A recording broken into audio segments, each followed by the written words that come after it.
For a long time, the earliest stories of the Slavs were filtered through modern nationalist lenses. Some depicted them as gentle settlers who quietly expanded across new regions. In contrast to the violent Germanic tribes, words like migration and settlement were commonly used. But recent research shows that early Slavic groups didn't settle permanently. At first, they frequently moved back north of the Danube after crossing it, suggesting a more aggressive pattern of movement, involving raids and incursions as much as peaceful settlement. The debate over their original homeland has also been shaped by ideology. Different scholars have tried to tie the Slavs to various archaeological cultures or regions, from Bohemia to the lands around Kiev. One modern historian observed that some writings on Slavic origins simply describe ancient populations living in territories later claimed as Slavic, blurring real historical identity. The Slavs enter written history in the early 6th century, largely through the account of Procopius. He described an early raid south of the Danube, led by a group known as the Antes, closely linked to another people called the Sclaveni. Both are now generally thought to have been Slavic. Procopius noted that they lived without kings, governed by communal decisions instead. They were said to worship a single god of thunder, sacrifice cattle, and move frequently, living in scattered huts. Later sources reinforced this view of a decentralized people. Byzantine observers often remarked that Slavs lacked unity, were prone to internal violence, and sometimes even murdered their own leaders. Yet they were also described as generous and welcoming to outsiders. The Roman Empire began to notice their raids more seriously when one of its generals crossed the Danube and was killed in the 500s and 30s, after which, according to Procopius, the river frontier was left exposed. Raids intensified, sometimes involving mass killings or the enslavement of entire communities. Huge fortification projects were built across the Balkans to stem the tide, and for a time, this seemed to slow the Slavic incursions. But soon, a new threat appeared on the scene. The Avars. These nomads swept into the region from the steppes of Central Asia, following a path similar to the Huns before them. They subdued earlier Slavic settlers and seized control of parts of Central Europe. Their arrival was so dramatic that some historians regard their entry into the Carpathian Basin as a defining moment marking the beginning of a new era. By the late 6th century, the Avars had become a major power. They extorted massive payments of gold from the Eastern Roman Empire and carried out devastating raids.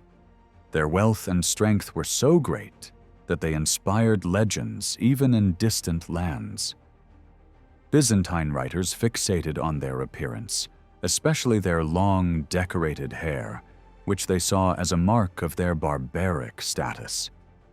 The Avars were viewed as deceitful and ruthless, often relying on ambushes and trickery rather than open battle, tactics that were ironically recommended to Romans when facing their enemies.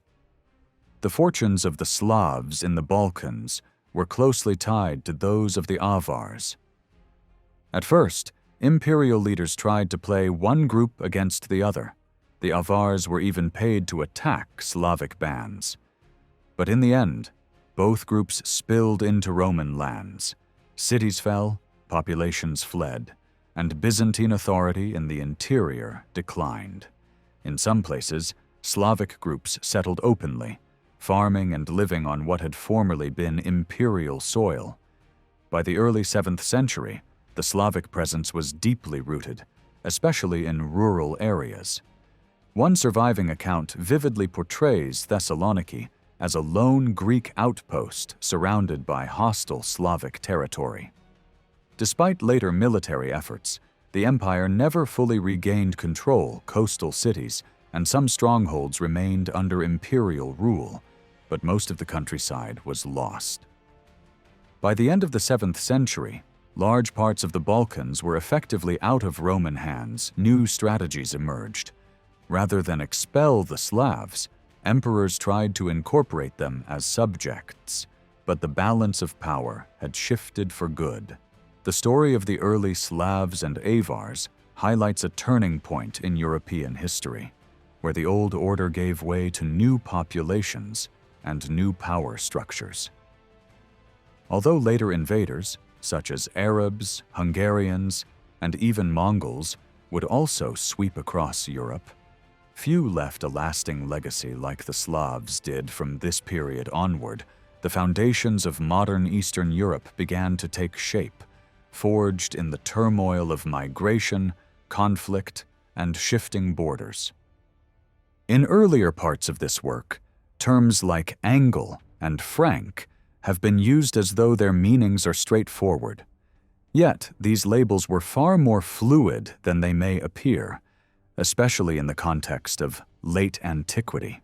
Before we delve deeper into the social structures of these groups, it's important to explore how identity and ethnicity were shaped during this era. The origins of peoples, a field known as ethnogenesis, has become a focal point in recent scholarship, reshaping how we understand the transformation of Europe after Rome. This discussion isn't confined to the distant past. Questions like what it means to be English or French resonate strongly today and influence debates on immigration, citizenship, and national identity.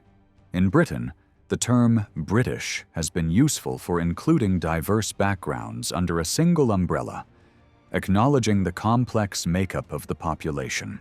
France, by contrast, lacks a cultural equivalent, which has fueled tensions over issues like visible religious symbols.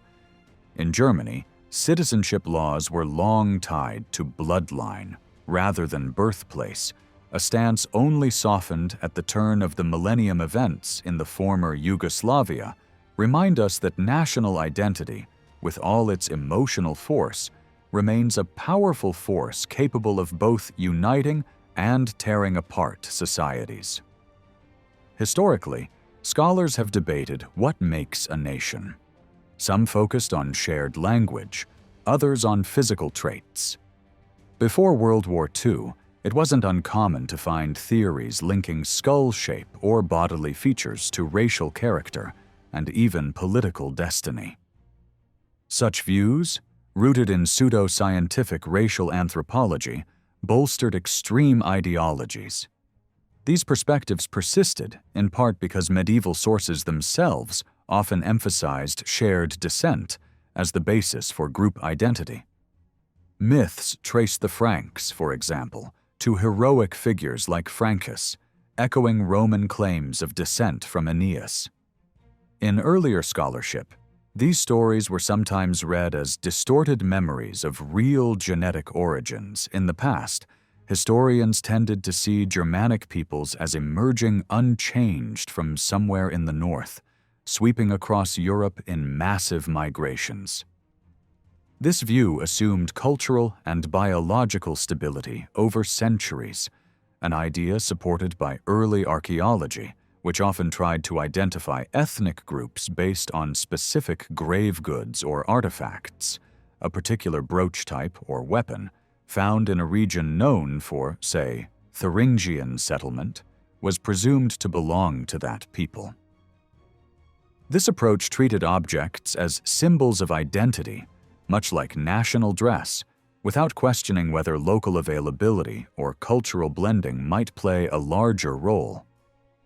But these assumptions began to shift after the devastation of World War II, when the dangers of racial ideology became painfully clear. Scholars began to question whether ethnicity was as rigid as once thought. By the 1960s, new ideas took hold. Instead of fixed biological traits, identity was seen as forged by relationships among groups and shaped by encounters with powerful neighbors, most importantly, Rome. The Roman Empire itself helped define its northern neighbors by treating them as distinct peoples. In turn, these groups adapted and redefined themselves in response to Roman power. A German scholar later argued that the so-called Gothic or Frankish tribes may not have been ancient, stable units at all. Rather, charismatic leaders gathered coalitions of followers from multiple backgrounds, forging new identities based on shared tradition and loyalty rather than blood. These groups passed down stories and symbols, what he called a core of tradition, that helped reinforce a sense of belonging, but their makeup could change dramatically over time. In this view, identity was less about ancestry and more about narrative, a story that people could step into or step out of, depending on the tides of history. In this light, ethnic labels like Goth or Saxon become snapshots of political and cultural alignment rather than genetic lineage. They were flexible identities that evolved as leaders rose and fell, as borders shifted, and as cultural exchanges took place, whether through war, diplomacy, or trade. Understanding this dynamic, adaptable nature of identity helps us see the peoples of early medieval Europe not as rigid tribes, but as emerging communities in a world undergoing profound transformation. Since its publication, Venskos's work has been endlessly cited, debated, attacked, and defended, though not always carefully read. His ideas became even more influential through the writings of Herwig Wolfram, a fellow Viennese scholar whose books have circulated widely in translation. Wolfram takes Venskos's basic model and pushes it further away from old racial thinking. He is much less attached to the idea that tribes are biological units and more willing to accept that traditions can be crafted and reshaped rather than simply handed down unchanged from some ancient truth. Yet he still believes that every people is held together by a core story about itself, guarded and transmitted by its elite. He is also inclined to think that some elements of tales about, for example, Scandinavian origins of groups like the Goths, might preserve a sliver of historical reality.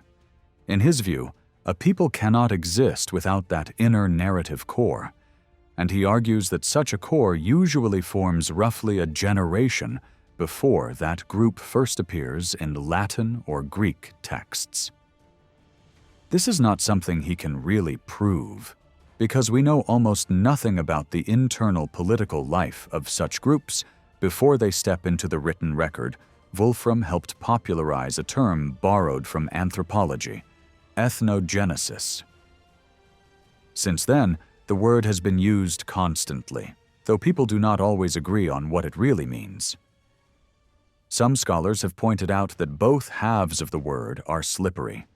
The basic unit, the ethnos, can be translated in many ways, such as people, nation, or ethnic group, but all those terms are themselves vague. The idea of genesis suggests a clear beginning and a stable entity that comes into being and then persists. Critics argue that this encourages us to imagine fixed, long-lasting peoples, where there may in fact be only shifting coalitions and changing identities. They suggest we might be better off talking about how populations form, split, and merge over time, instead of searching for a singular moment of origin. Others reply that the word is still useful, even if everyone shades it differently. Some use it narrowly to mean the study of origin stories in texts. Most, however, still use it for broader questions about how groups come to see themselves as distinct and how those identities are built up over time. As with other big labels in history, such as the Middle Ages or feudalism, it can become either a rigid model that forces the evidence into a preconceived scheme or an empty slogan with no precise content. The sharpest disagreements over ethnogenesis often surface when historians analyze a single key text about the Goths, the work usually called the Getica by Jordanes. Ancient writers had long used names like Getae or Scythians for steppe peoples north of the Danube, and in late antiquity such labels were sometimes applied to the Goths to make them sound older and to avoid coining new ethnic names in Latin. Jordanes, who came from a Gothic background, presents his work as a history of the Goths from their supposed beginnings to his own time in the mid-6th century. At the end, he insists that he did not invent anything to flatter his ancestors, but merely repeated what he had read or learned. That sounds promising if we want to treat his account as a window onto Gothic group memory. Yet at the start of the book, he also explains that he wrote it as a compressed version of a much longer history of the Goths that had been composed by Cassiodorus, a high-ranking Roman official in Ostrogothic service. Jordanes says he only saw that work for 3 days and then relied on his memory, adding material from other Greek and Latin writers and shaping the book in his own style. This admission has provoked a long-running debate. How faithfully could he have reproduced Cassiodorus? How much did he rearrange or reinterpret?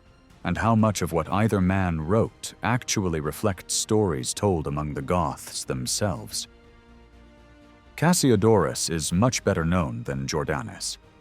Born into an Italian aristocratic family around the end of the 5th century, he served a series of Gothic kings in very senior positions and acted as their chief spokesman to the Roman elite. He later retired to a monastery he founded and wrote educational works for the monks. We know from a royal speech he composed that one of his aims in writing a Gothic history was to demonstrate the antiquity and nobility of the Amal dynasty, to which Theodoric the Great belonged, and to persuade the Roman Senate to accept Gothic rule as legitimate and ancient. He claimed to have dug out from learned books information that even the Goths themselves no longer remembered. In other words, this was a carefully crafted piece of political writing addressed to Roman senators rather than a simple recording of Gothic oral tradition. Jordanes then comes along after the Ostrogothic kingdom has collapsed and writes his own version at a time when imperial power has reasserted itself in Italy. For Wolfram, Jordanes still contains echoes of genuine Gothic memory, especially if we assume he is transmitting Cassiodorus, who in turn had access to noble Gothic circles. Wolfram tends to treat those tradition stories as the preserved core of a people's identity, passed down by its leaders, and then written up. Walter Goffert, by contrast, is very skeptical. He sees Jordanes as an independent author who used Cassiodorus selectively, combined him with other written sources, and reshaped everything to produce a new text with its own agenda.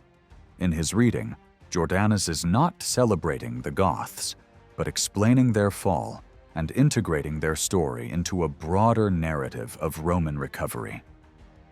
The Gothic past is not a faithful echo of ancient songs, but a literary construction created at a specific moment for a specific purpose.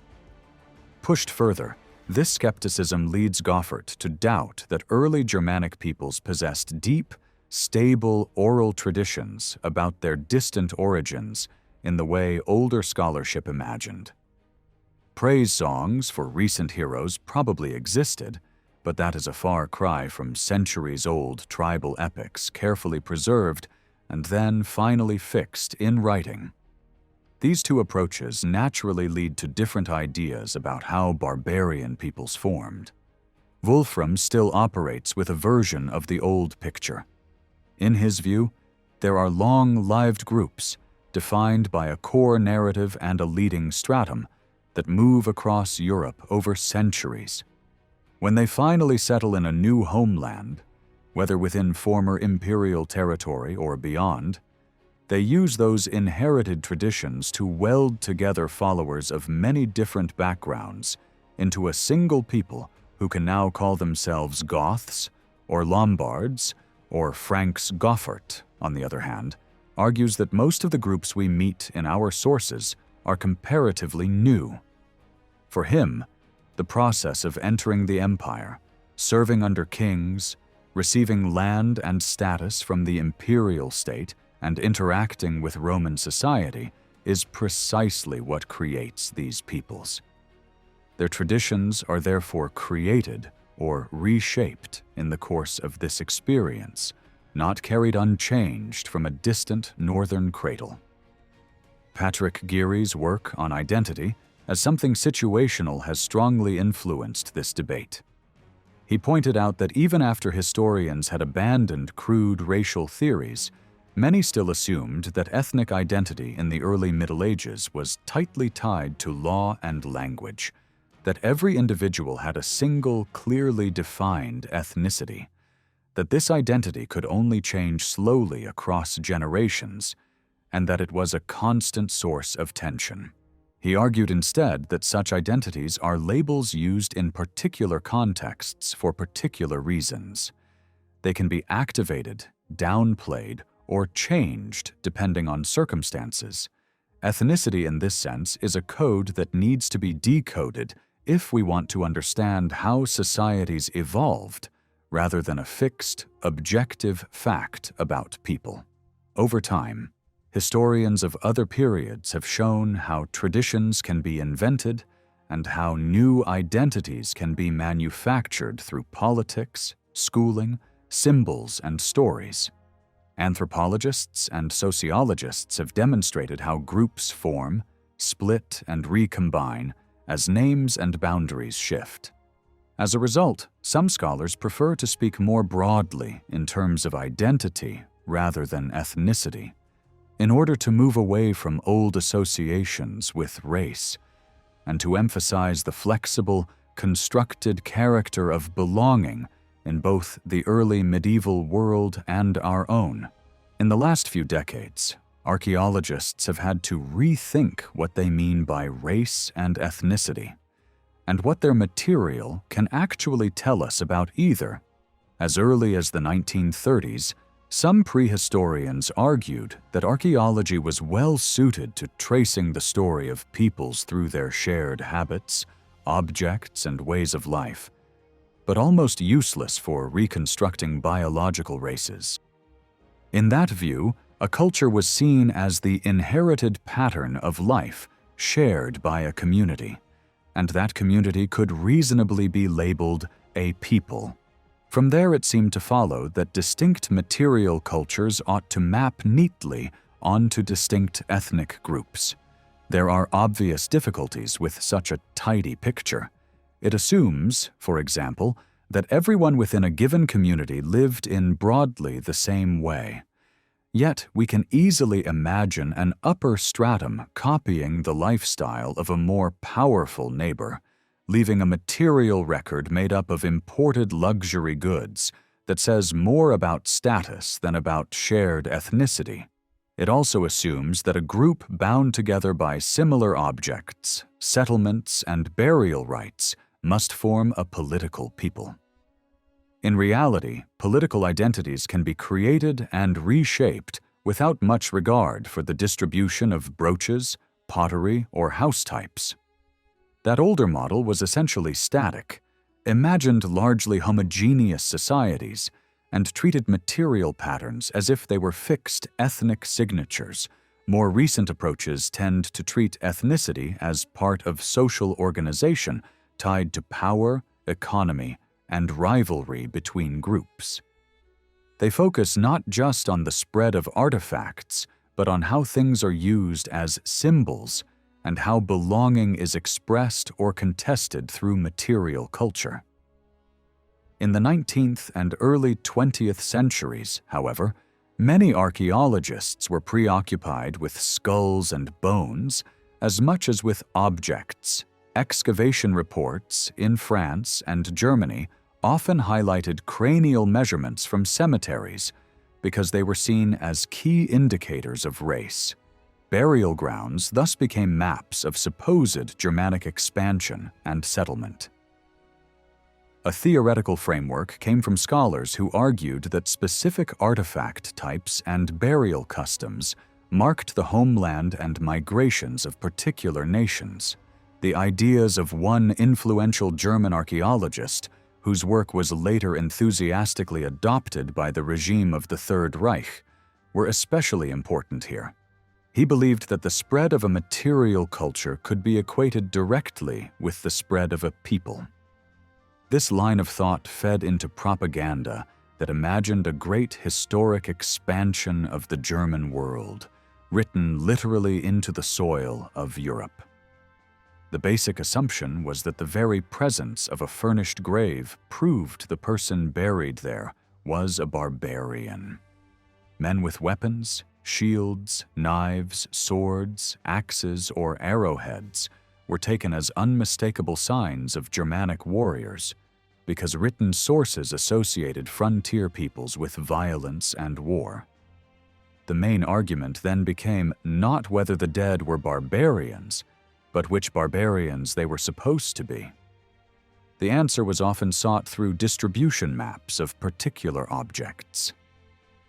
If a certain brooch type appeared most densely in an area that texts associated with a given tribe, it was labeled with that tribe's name, and any finds of the same object elsewhere were taken as evidence of that people's movements.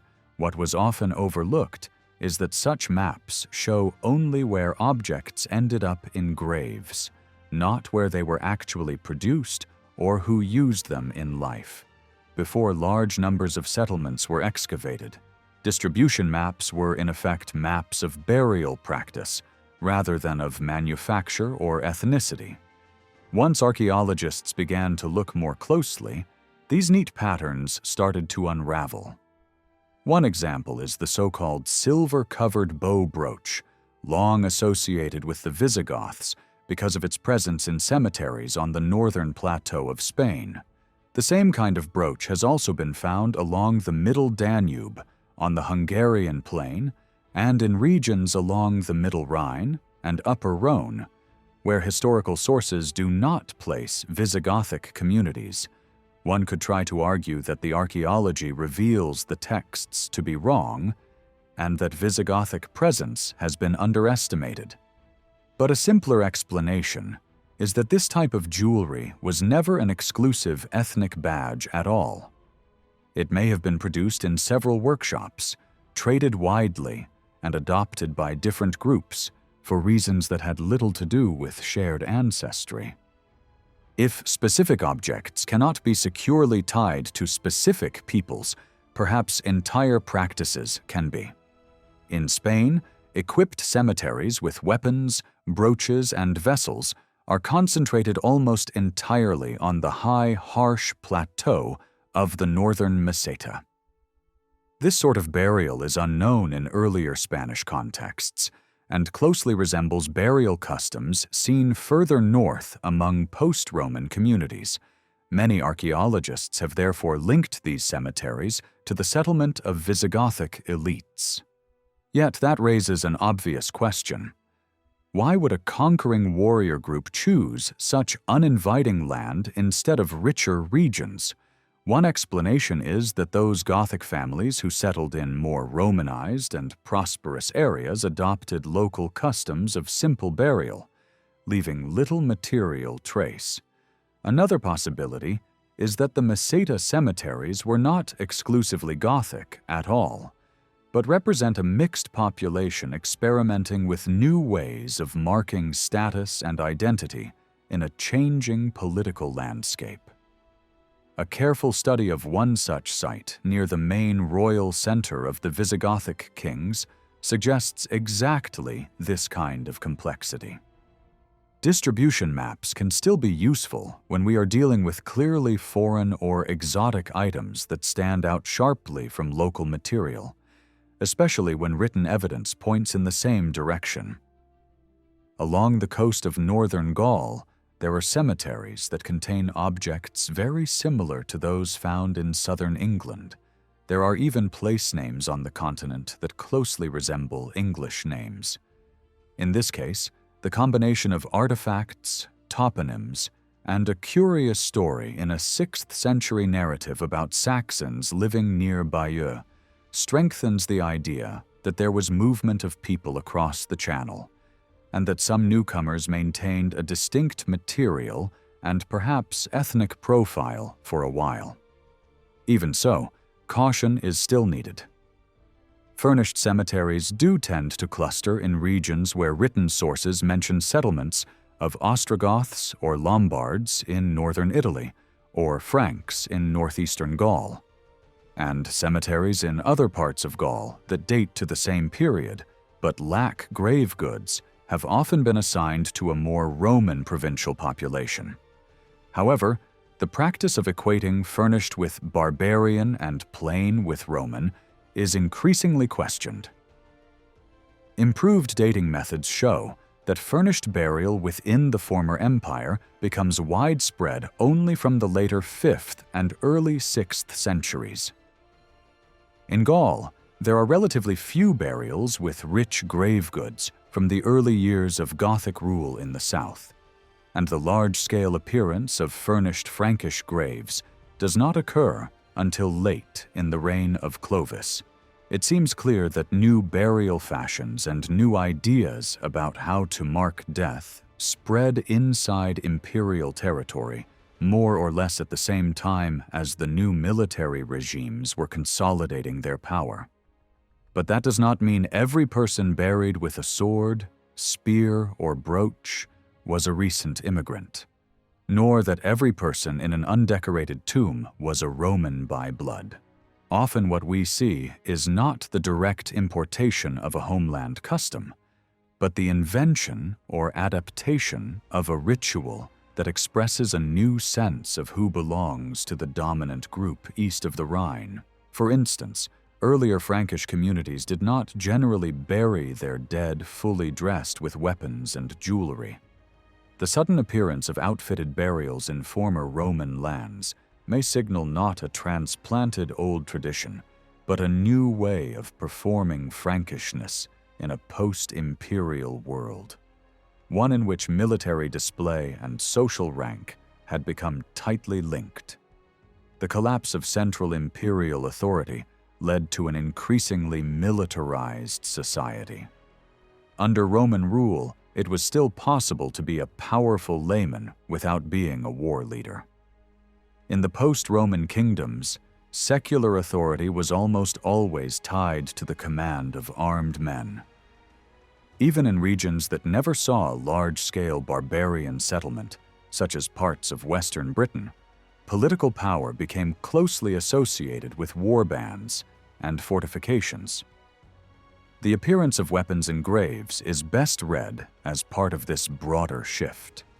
Swords, spears, and shields were signs of rank and potential force, and they were sometimes placed even in the graves of boys or men whose bodies show little sign of having fought public funerals. Would have been occasions for displaying such items to remind those attending of the status of the dead and of the claims of their heirs. Richly furnished graves may therefore signify not ethnic difference, but competition for local influence in a world of unstable hierarchies. From this angle, burial with weapons and ornaments marks individuals who belonged to or were aspiring to a military elite. Whatever their ancestry, those buried without such display might be descendants of older provincial families who adopted only some of the new customs, or people whose role in the community did not warrant a lavish send-off. This has important consequences for how we read so-called Frankish or Anglo-Saxon cemeteries. A German historian once suggested that the new row grave cemeteries, which appear in northern Gaul in the late 5th and early 6th centuries, do not necessarily show the geographical spread of Frankish blood, but rather the spread of Frankish control over former Roman estates. The dependents of new Frankish lords, many of whom may have had mixed or wholly provincial backgrounds, took on new burial habits associated with their rulers and thus gradually came to share a Frankish political identity. A similar problem arises when we try to identify the archaeological traces of the Alamans in southwestern Germany. Written accounts place them in territories abandoned by Roman troops in the 3rd century.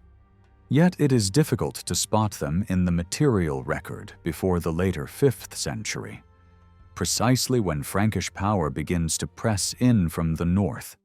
There are some distinctive brooches and slight differences in preferred weapons and ceramics between regions dominated by Franks and regions associated with Alamans, but clear-cut ethnic markers remain elusive.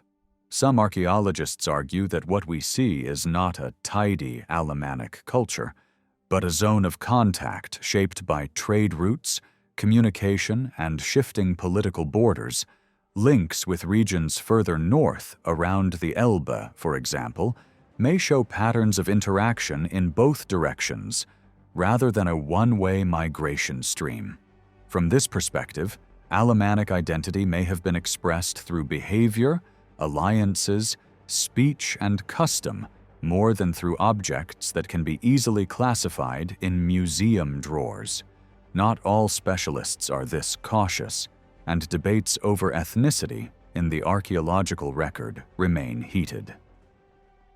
A large study of early medieval material in German-speaking scholarship has provoked strong criticism from those who think it gives up too much. Equally controversial has been work on graves with weapons in early England.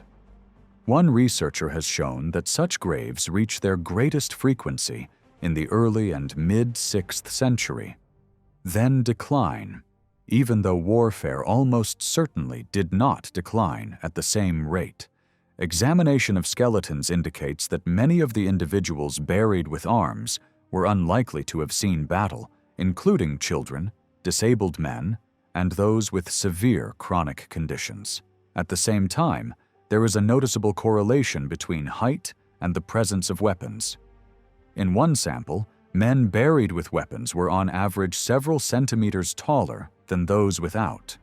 Since skeletal studies suggest that incoming groups from the continent tended to be taller than the existing Romano-British population, this has been interpreted as evidence that the weapon-bearing elite was largely of immigrant background. That conclusion has been challenged, but the more striking implication lies in the other direction. If the tall warriors with weapons represent mostly newcomers, then many of the shorter individuals buried without weapons in so-called Anglo-Saxon cemeteries may well be descendants of the older provincial population, now folded into new political and cultural frameworks.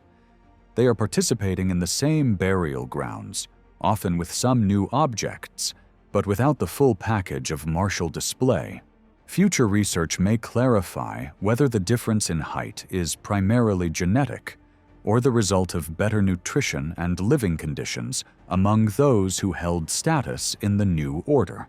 Either way, the pattern suggests that ethnicity, status, and material culture were intertwined in complex ways that do not allow for simple one-to-one equations between graves and peoples. If we want to see how all these ideas about identity actually worked on the ground, a sensible place to begin is with the Goths. And despite Wolfram's emphasis, to set Jordanes aside for a moment and stick to sources that are a bit firmer, when the Huns appeared on the northern frontier in the 370s, one writer describes two large Gothic groupings, the Greuthungi and the Tervingi. Older scholarship liked to draw a straight line from Greuthungi to what we call the Ostrogoths, and from Tervingi to the Visigoths. That neat scheme has not held up well. In reality, the terms Ostrogoth and Visigoth are far rarer in contemporary writing than modern books might make you think. The word usually translated as Ostrogoth first crops up at the very end of the 4th century in a Latin poem and appears again in later Latin writers. But it is striking how often it fails to appear exactly where we would expect it. Eastern Roman authors of the 6th century, and even the great letter collection of Cassiodorus, written for the Gothic kings in Italy, do not habitually call those kings and their people Ostrogoths. There is no solid proof that men and women in Theodoric's realm routinely used that label for themselves, even if Theodoric did give one of his daughters the name Ostrogotho. The label Visigoth is even more telling. Its first known use is in the heading of a letter drafted by Cassiodorus on Theodoric's behalf to King Alaric in southern Gaul, where Alaric is addressed as King of the Visigoths. The point was not to distinguish them from the Ostrogoths in some modern ethnic sense, but to differentiate that group from Theodoric's own followers, who are simply called Goths. A contemporary writer living under the so-called Visigothic kingdom at Toulouse never uses Visigoth at all. He calls them Goths, or dresses the name up in classical language as Getae or Scythians, and only occasionally uses a shortened form like Vaci. All of this suggests that what we now think of as the Visigoths only crystallized as a people well after they had crossed into imperial territory. It is possible that an inner circle among them liked to think of themselves as descendants of the old Tervingi, north of the Danube. There is, however, no direct evidence that they did so. In any case, the core group that had once crossed the river was soon swollen by many others. People from different barbarian backgrounds, ex-soldiers from Roman units, dissatisfied provincials, and runaway slaves. Over time in the 5th century, this mixed mass seems to have adopted first the general label Goth, and then, eventually, the more specific label Visigoth. Only when that second name had become widely accepted can we really talk about a new people with a distinct identity. Other groups followed different paths, at different moments, and usually in ways that are extremely hard to see, because our written sources are sparse and one-sided. The problem is often one of perspective. Take the Franks. From a Roman point of view, we can see a rough stage in their emergence when writers stop referring to small tribal units east of the Lower Rhine, names like Bructeri, Chamavi, and Cherushi, and begin to use the more general term, Franks. Yet, even though Frank itself is a Germanic word, we cannot simply assume that this was the exact moment when men from those communities began to call themselves Franks. For the ordinary warrior or farmer, a sense of being part of a Frankish people may only really have taken shape around the time when Clovis brought a number of smaller Frankish rulers under his control at the start of the 6th century. He called himself King of the Franks, and anyone who chose to place themselves under his authority could begin to think of themselves as a Frank as well, regardless of older clan labels. At the same time, older loyalties could continue for centuries beneath the new one. Long after Clovis, in the age of Charlemagne, we still find a separate law code issued for the Chamavi, now described as Chamavian Franks, showing that older tribal names and newer political identities could coexist. Something similar happened on the Roman side of the frontier. From Clovis's reign onward, some inhabitants of Gaul, who were descendants of long-settled provincials, started to describe themselves as Franks, too. At first, this may have been a purely political label, meaning roughly, subject of a Frankish king, while people still thought of themselves locally as Arverni from Auvergne, or Turonenses from Tours. By the 7th and 8th centuries, especially in the north, many of these people were simply calling themselves Franks, with no real memory that their ancestors had been Roman provincials. In the area around Trier, one of the most strongly Romanized regions, and slow to abandon older customs such as Latin tombstones, local aristocrats with Roman names are nonetheless described in one text as senators of the Franks. A charming but telling marginal note in a 9th century manuscript of a Frankish history shows how completely the past could be reimagined. The note claims that Clovis wiped out almost all of the Romans living in Gaul, leaving so few survivors that hardly one could be found, and that the Franks later picked up the Latin language from these remnants. The anonymous commentator, unable to imagine gradual blending and slow language shift, explains the change in one dramatic stroke: extermination followed by the learning of a new tongue. The Franks also played a role in creating entirely new peoples. The Bavarians are a case in point. Their origins are obscure, but Roman and Frankish politics were clearly involved. They are first mentioned by Jordanes, and around the same time, a Frankish ruler married a Lombard princess briefly and then passed her on in marriage to Garibald, a duke in the region that later becomes Bavaria. Garibald might have been a local strongman elevated by Frankish backing or a Frank sent to govern. His descendants, the Agilolfing family, later behaved like near kings in their own right, even if the Frankish court insisted on treating them as subordinates. The very name Bavarians, or Bajovari, seems to mean the people from Bayaheim, some original settlement area whose precise location is lost. In reality, they were almost certainly drawn from a patchwork of groups: Sueves, Marcomanni, Lombards, Thuringians, and other migrants, along with lingering Roman provincial populations in the border provinces of Rhaetia and Noricum under Frankish suzerainty. All of these strands were gradually woven together under a single label. Sometimes names stick for reasons that are almost accidental. Saxons had long been known to Roman observers as a piratical coastal people, raiding both sides of the Channel. The defensive system along parts of the English and continental coasts was even known as the Saxon Shore. When Britain was overwhelmed by incoming groups identified as Angles, Saxons, and Jutes, with Frisians, Franks, and perhaps other northerners mixed in, neighboring peoples in Ireland, Western Britain, and on the continent lumped them all together as Saxons. The Irish word for England still literally means Saxony, and in Scottish usage, the English are still Sassenachs. Even in early medieval English writings, we can find a northern bishop describing his homeland to the Pope as Saxonia, despite later writers telling us that northern England was largely settled by Angles rather than Saxons.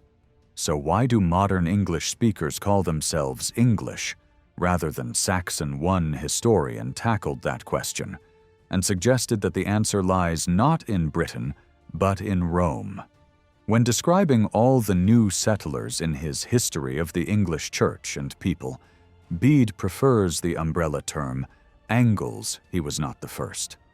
The West Saxon missionary we know as Boniface called on all devout Angli to help convert the Saxons who still lived on the continent, clearly distinguishing between the converted people in Britain and their pagan relatives in northern Germany. Both Bede and Boniface were familiar with the letters of Pope Gregory the Great, who launched the first formal Christian mission to these newcomers. Gregory consistently calls the people in Britain Angli. Even when he writes to Ethelbert, king in Kent, whose people were of Jutish stock, he addresses him as King of the Angles. In his correspondence, the earliest mention of Angli is in a letter ordering his agent in Gaul to buy Angle slaves. The much later famous story, in which Gregory sees fair-haired boys in the Roman marketplace and puns that they are not Angles but angels, makes them specifically men from Deira in northern England, and plays on the idea of saving them from divine anger. If these details are grounded in real encounters, Gregory may have simply assumed that all the northern invaders of Britain were Angli and used that label for everyone. Because his authority as pope was enormous, that Roman mistake was repeated and eventually accepted so widely that even West Saxons, Mercians, and others came to think of themselves collectively as English. There were also practical reasons to prefer English.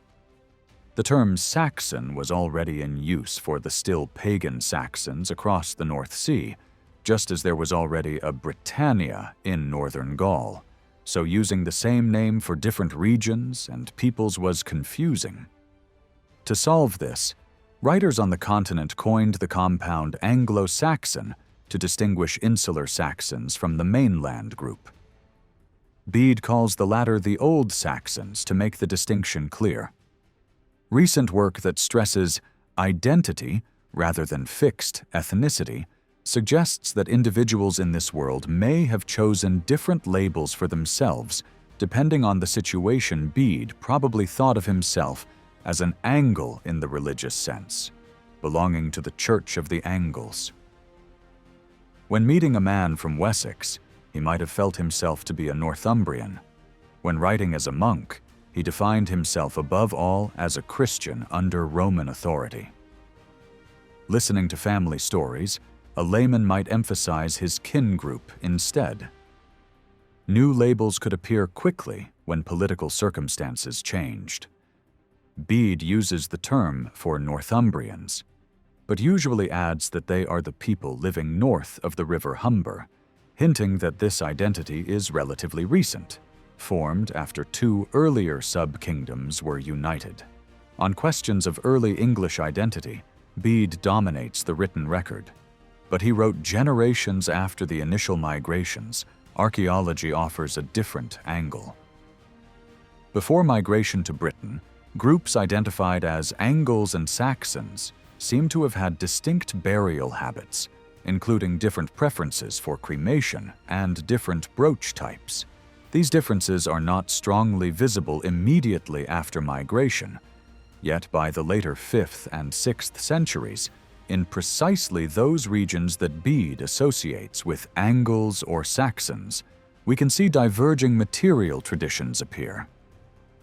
In areas he calls Anglian, especially in the east and north, women's dress jewelry develops a distinctive style with wrist clasps, hanging fittings at the waist, and particular brooch forms. In regions he calls Saxon, other kinds of brooch and ornaments are preferred.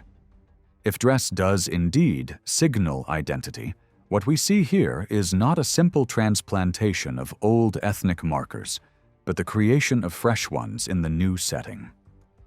New kinds of English ethnicity are being made in Britain itself. A different case, that of the Burgundians, shows again how identities can be refashioned. A 9th century bishop from Lyons complains bitterly about the legal code he calls the Law of Gundobad. He dislikes the practice of applying different laws depending on what ethnic label a person claims, and he particularly loathes the Burgundian code because it allows disputes to be settled by combat, which in his view rewards brute strength rather than justice. His criticism has long stood at the center of debates about the principle that law follows the person rather than the territory. Yet, if we look back to the 5th and 6th centuries, there is surprisingly little solid evidence that a continuous Burgundian identity survived in a clear way. Later stories about their beginnings, written in the age of the Carolingian Empire, claim that the Burgundians left Scandinavia soon after the birth of Christ, migrated to the Rhine, and lived in fortified places that supposedly gave them their name. The Scandinavian element is likely a late flourish added, because by then it was fashionable to claim a northern cradle for all Germanic peoples. The echo between the name Burgundians and the name of an island in the Baltic also tempted some modern scholars, but that may be coincidence rather than proof. One modern historian has suggested that the Burgundians, who formed a kingdom in southeastern Gaul in the 5th century, may have only a loose connection with earlier groups carrying the same or similar name along the Rhine in late Roman times.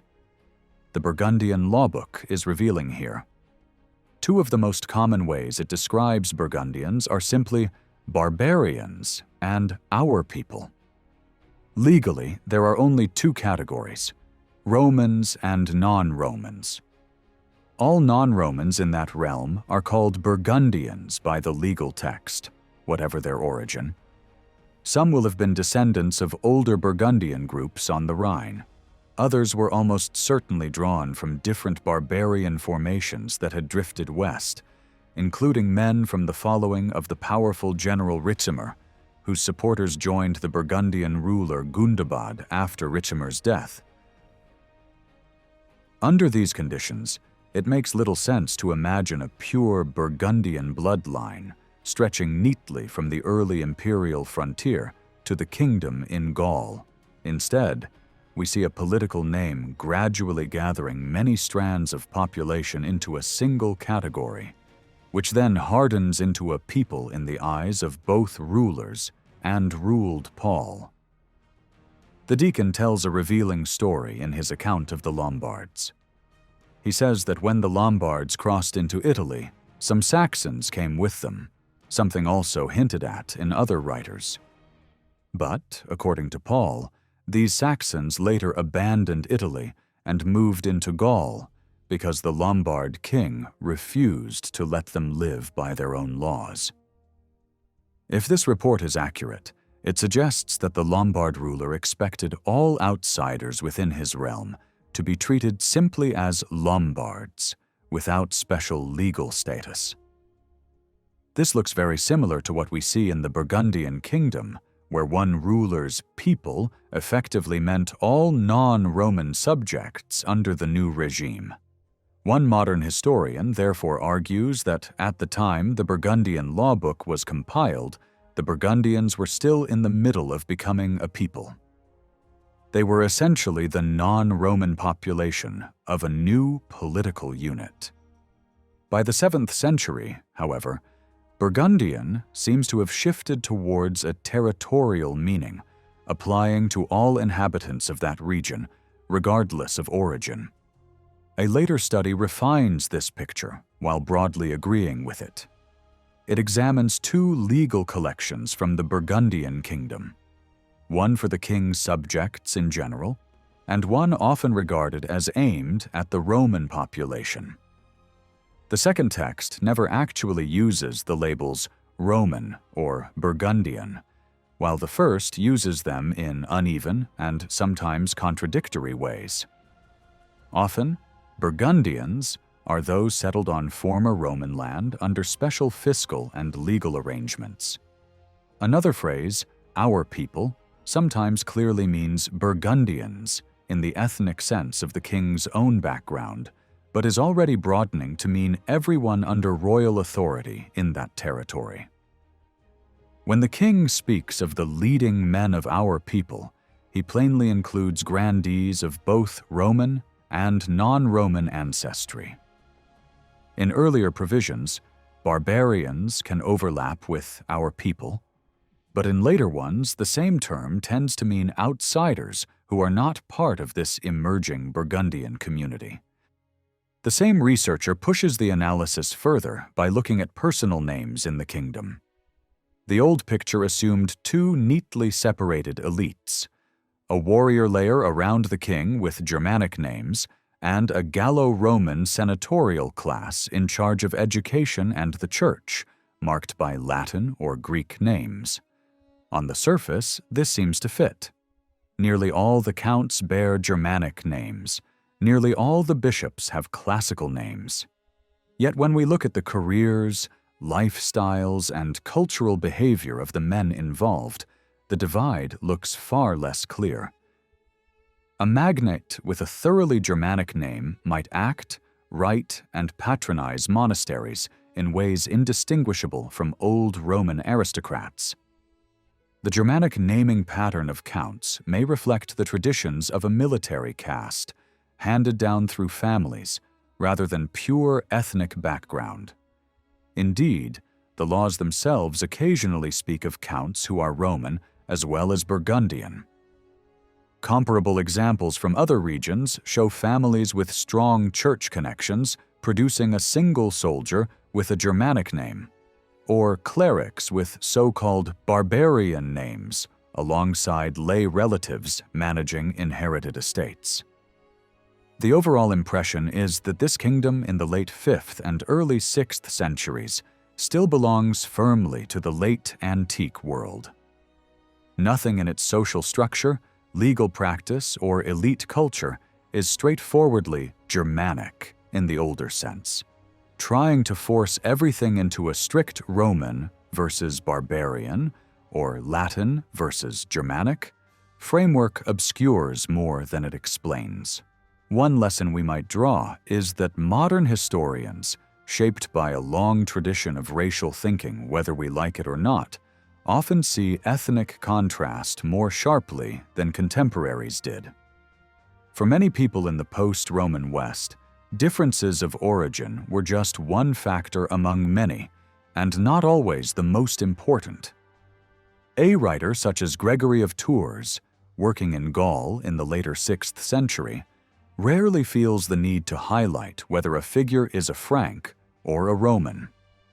He usually only mentions ethnicity when someone appears strikingly foreign in a particular setting. For example, he carefully notes that Childeric the Saxon first appears in a region where Saxons would have been unusual, and then is appointed duke in an area where they were presumably rarer still. He can also use loaded words in ways that surprise modern readers. At one point, he condemns a man for following the customs of barbarians when observing bird flight as an omen. Yet the man in question has a thoroughly Roman name, and the context makes clear that barbarian here means pagan, not ethnically foreign. We can trace similar shifts in the eastern half of the Old Empire by looking at 6th century authors based in Constantinople, especially Procopius. He is certainly interested in people's birth background, but he can classify someone just as readily as Egyptian, Cappadocian, Thracian, or Isaurian as he can as Goth or Herule. He also sometimes spells out the difference between origin and acquired identity. One commander, he notes, was a Goth by birth, yet completely loyal to the Roman cause and to the emperor. Another man, acting as interpreter at the Persian court, is described as having grown up in Roman territory, attending school in Antioch, and being widely regarded as Roman by descent, despite his role in a foreign court. By this time, many groups long labeled barbarians had lived inside imperial borders for generations. Their family histories were tangled enough that even contemporaries might disagree on how to classify them. One striking case is that of a military leader who rebelled in Thrace after his men went unpaid, raiding imperial territory and even threatening Constantinople before eventually being reconciled and given high office. His own name and that of his father suggest a Roman background, but his tactics on campaign recall Gothic methods, and the names he gives his sons sound more at home among provincial populations of the Balkans. Some chroniclers call him a usurper leading barbarians. Another source insists that his troops were Romans. Even in their own day, there was uncertainty about whether he should be seen as a Roman general gone rogue or as a barbarian warlord. Modern writers often talk about Justinian reconquering Africa from the Vandals and Italy from the Ostrogoths. For Justinian himself, the language and logic were different. In his eyes, Africa and Italy were always provinces of the Roman Empire that had fallen under the control of illegitimate rulers. His general was officially sent not against a people as such, but against a tyrant in Africa who had usurped authority. He seems to have assumed that some members of the Vandal elite would side with him. In Justinian's view, he was restoring lawful rule over all inhabitants of those lands, not expelling whole ethnic populations. As one modern interpreter has suggested, in the 6th century, the key dividing line for Romans was not ancestry, but loyalty. Those who recognized the emperor, fought for him, and accepted his laws counted as Romans. Those who opposed or abandoned him did not. Conversely, emperors who failed to feed or pay their soldiers risked having those same soldiers cease to think of themselves as Roman. In the long wars in Africa and Italy, units switched sides with dizzying speed, and ethnic solidarity seems to have played a small part, if any, in their choices. The Greek sources of the period show relatively little open hostility based purely on ethnic labels. Hostility grounded in religious division is far more visible. Imperial policy could be pragmatic, but city populations might be less tolerant. In the late 500s and 70s, one emperor recruited a sizable force of non-Roman troops for operations against Persia. Their wives stayed in Constantinople and asked permission to have their own church for Arian worship. The emperor passed the issue to the patriarch, apparently without objection, but the city crowd reacted angrily and even accused the emperor himself of heresy for entertaining the request.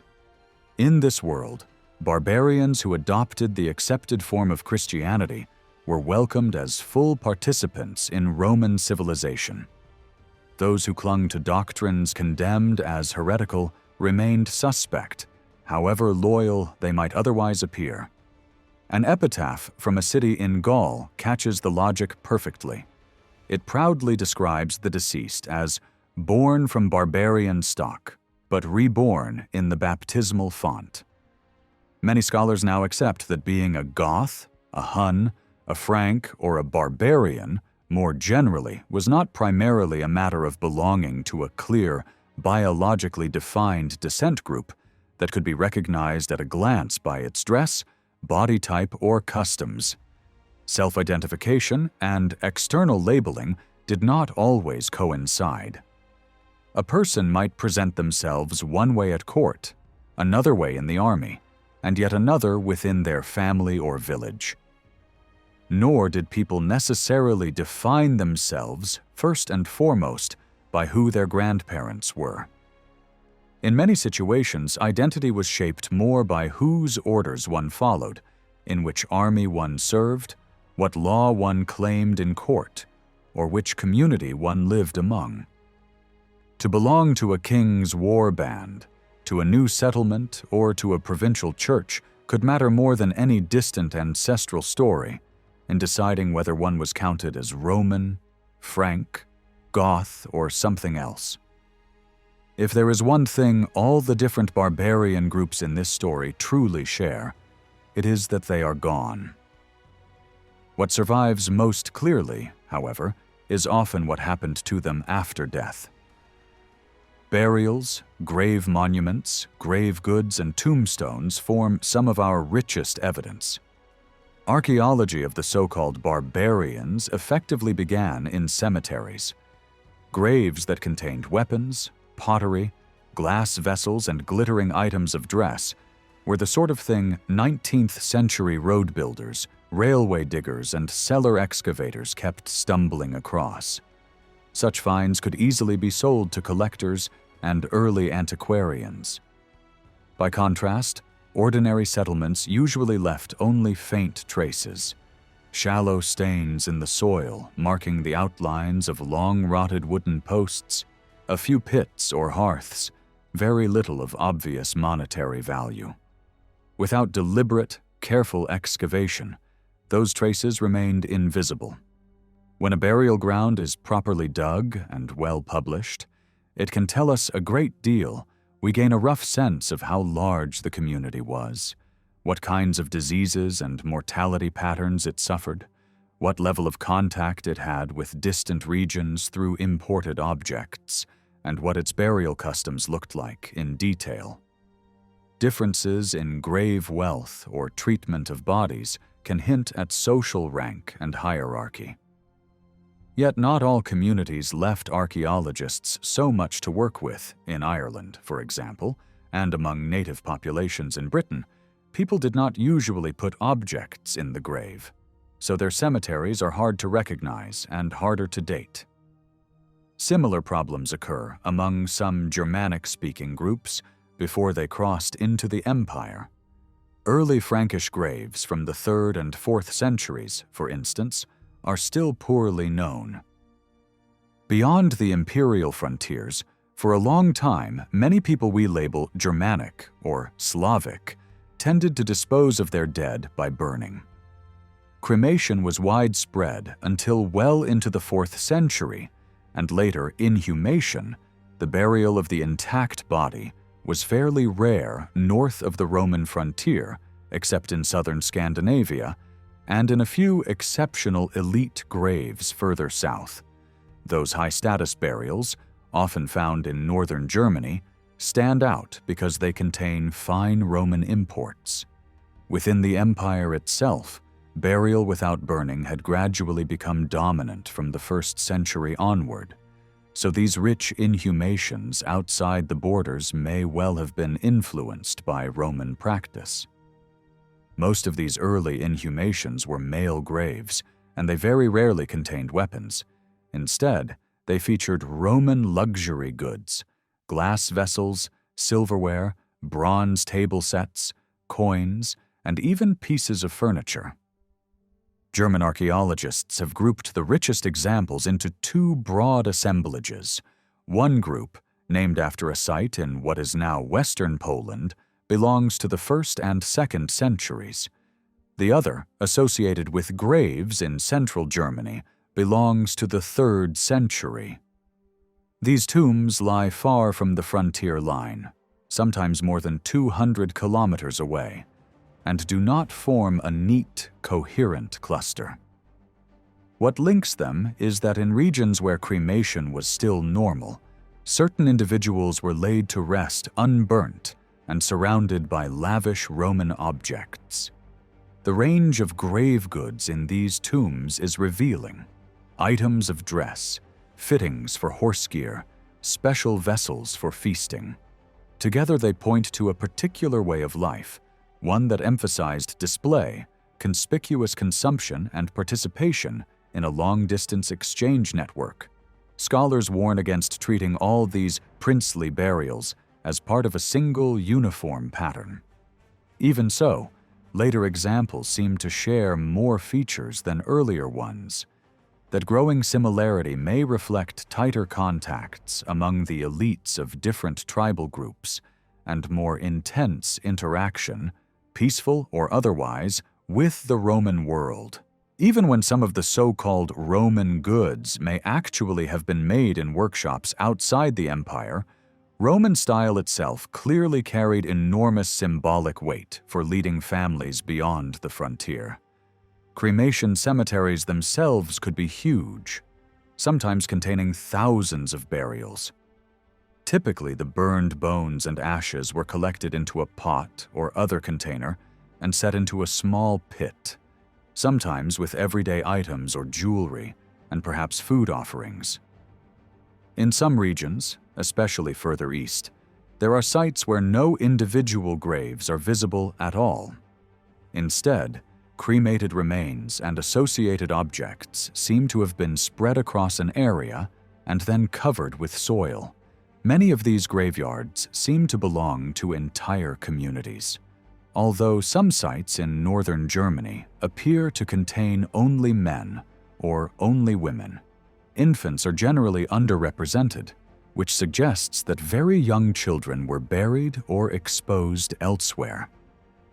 From the 1st centuries after Christ, a few inhumations start to appear in these cremation grounds, usually clustered separately, either as single graves or in small groups.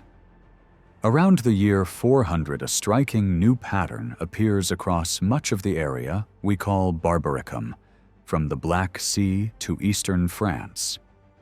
Very wealthy inhumations, rich in gold jewelry, gold fittings for belts and horse tackle, decorated weapons and fine Roman objects announce the arrival of a new burial fashion.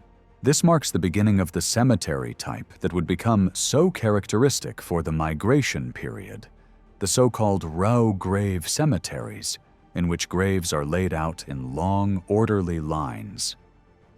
The spectacular goldwork from the 5th century, often described in terms of princes' graves, gives a vivid impression of the wealth that leading families outside the empire commanded, and of how similar their fashions could be over a wide area. Some scholars have linked this standardization to the rise of the Hunnic Empire, which dominated much of the continental barbarian world in the mid-5th century and drew many groups into its sphere of influence. The most eye-catching feature is the multicolored inlay style, with garnets and other stones set into gold. Two famous burials from near modern Cluj in Romania illustrate this trend. The first was discovered in the late 19th century and dates to the last decades of the 5th century. Like the grave of the Frankish king Childeric in Tournai, it contained a massive gold brooch of the sort worn by high Roman officials and a gold seal ring in Roman style, though with a monogram instead of a portrait. One gold ring carried a personal name, Omharus. The grave also held garnet-inlaid buckles and horse-gear fittings, and two Roman silver jugs decorated with dancing figures. The second grave, uncovered in the late 1960s a short distance away, is even richer in polychrome jewelry. The dead man lay in a wooden coffin. Although the upper layers had been disturbed by machinery, much of the assemblage survived.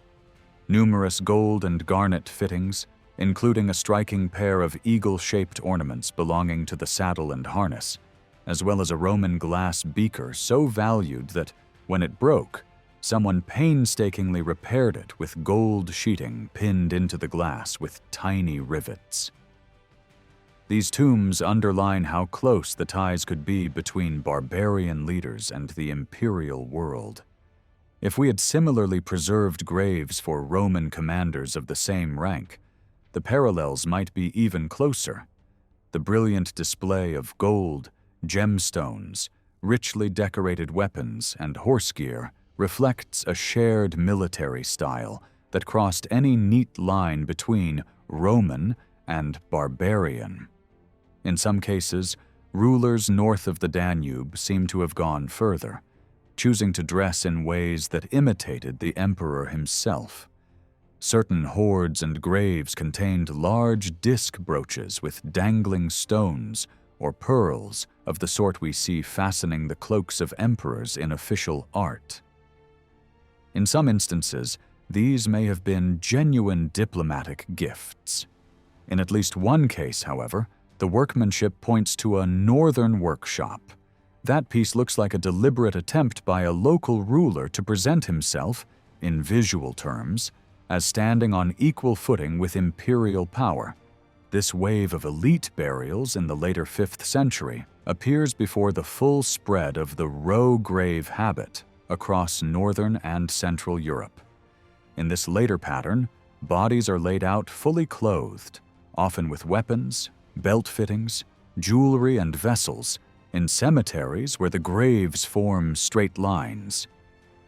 These graveyards are usually smaller than the largest cremation fields, and often contain only a few hundred burials spanning 2 or 3 centuries. That suggests small rural communities using them continuously over a long period.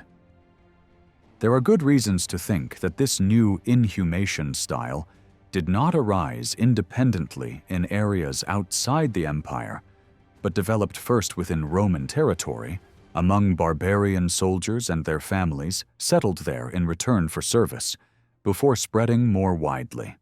Our picture of these societies has changed dramatically in recent decades, thanks to the excavation of settlements alongside cemeteries. By Roman standards, most barbarian groups did not have towns, at least not until they began occupying or rebuilding former Roman cities. They did, however, create what archaeologists call central places, key locations where trade, craft production, cult, and political authority came together.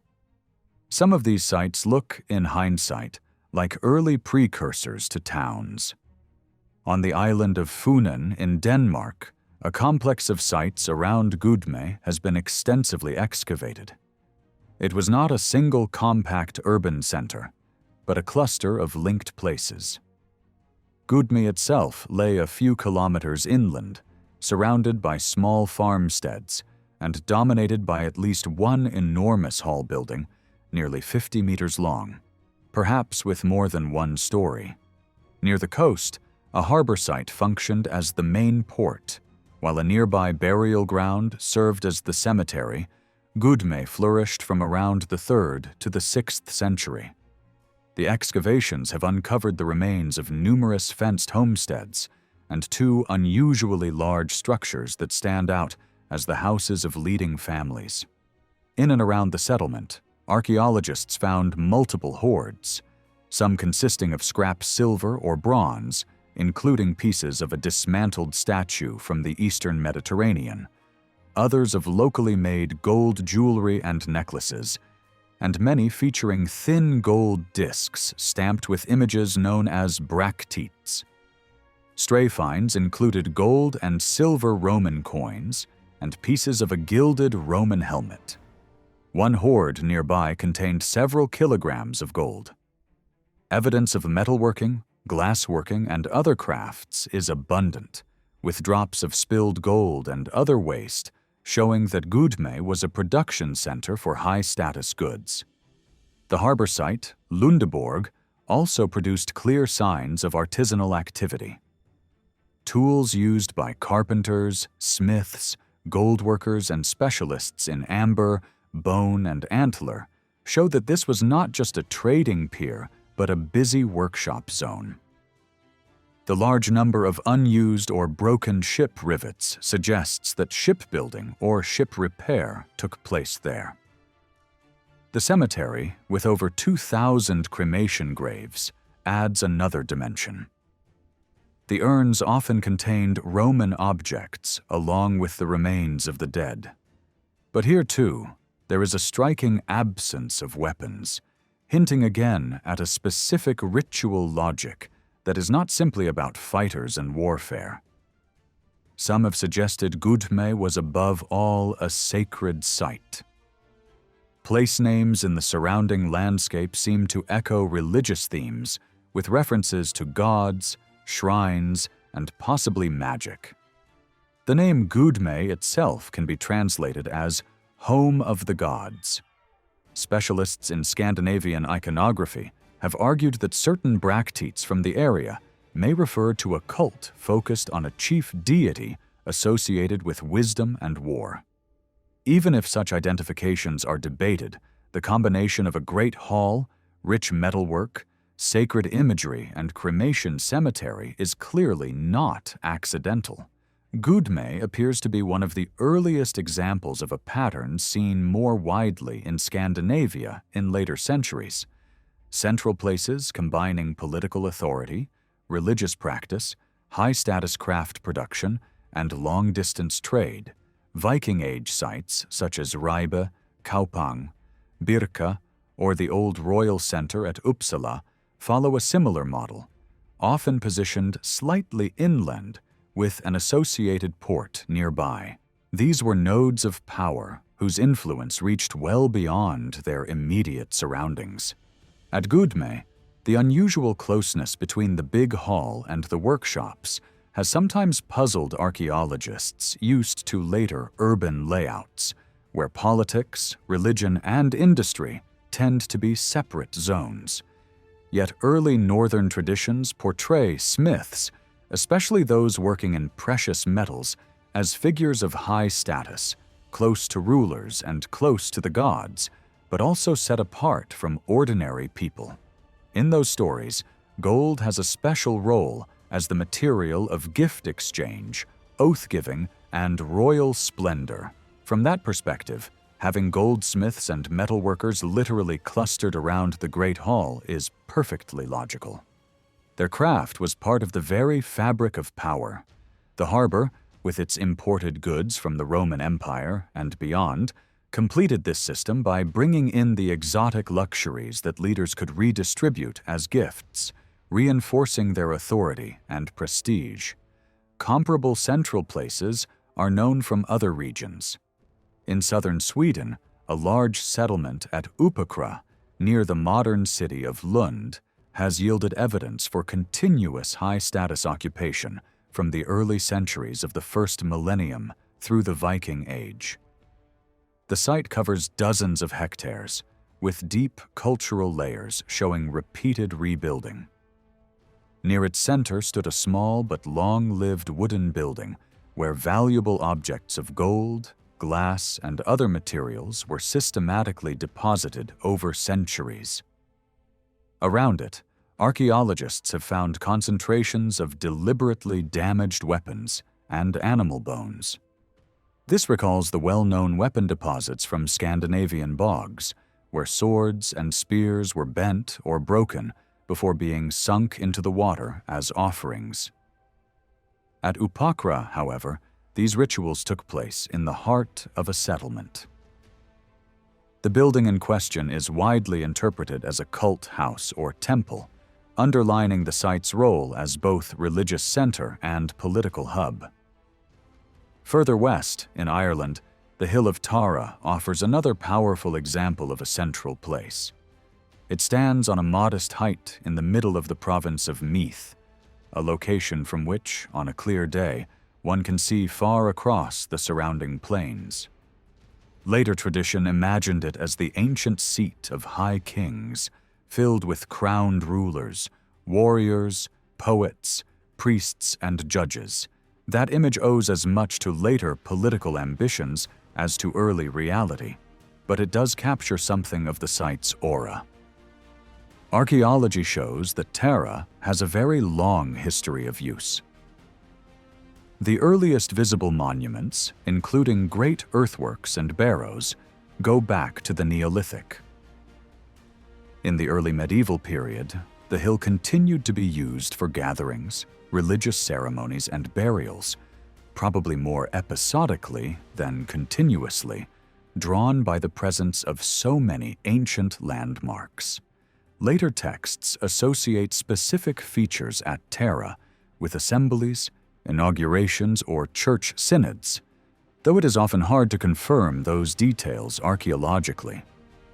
What is clear is that Tara was a place where memory, ritual, and power intersected. That pattern, important early medieval sites positioned among much older monuments, recurs in many parts of Europe. New cemeteries or central places were frequently laid out near conspicuous prehistoric barrows or megaliths. Doing so was a way of anchoring claims to authority and land in an imagined ancestral past, quite literally placing the living community in the shadow of the old dead. In that sense, Tara's function as a burial landscape may matter just as much as its role in royal ideology. Scholars have argued that graveyards were fundamental to how communities in this period built and maintained their sense of the world, their collective identities, and their shared memories. Cemeteries were not simply dumping grounds for bodies. They were central spaces where the living negotiated status, kinship, continuity, and belonging, and where, by choosing how and where to bury their dead, they quietly wrote themselves into the landscape for future generations to read. The story of how we came to understand barbarian settlements really begins with two very different discoveries: almost 3 centuries apart. In 1653, the grave of the Frankish king Childeric, packed with rich grave goods, sparked the long fascination with early medieval burials. The equivalent turning point for settlement archaeology came much later, between 1923 and 1934, when A.E. van Giffen excavated the site of Isinge in Frisia. Isinge was a so-called terp, or Weerde, known in German as a Wurt, an artificial mound built up from turf and manure in low-lying coastal areas in order to keep farms and villages above flood level. Thousands of these habitation mounds line the North Sea coasts from the northern Netherlands to Jutland. At Isinge, archaeologists could trace continuous occupation from roughly 500 BC to about AD 500. After the Second World War, other key settlements were uncovered on similar or related sites. Feddersen-Weerde in Lower Saxony, Weister in Drenthe, Vorbassa in central Jutland, and, in England, places such as Mucking in Essex and West Heslerton in Yorkshire. Together they changed how we imagine everyday life beyond the Roman frontier. Following a scheme proposed by Helena Hamerow, it is useful to talk first about the buildings themselves and then about the overall layout of villages. The most striking structure on these rural sites is the timber longhouse, known in German scholarship as a Wohnstallhaus. These were typically aligned east-west one end. Usually the western part served as a living space for people. The middle section acted as an entrance area with doors on both long sides. The eastern end housed cattle and other animals.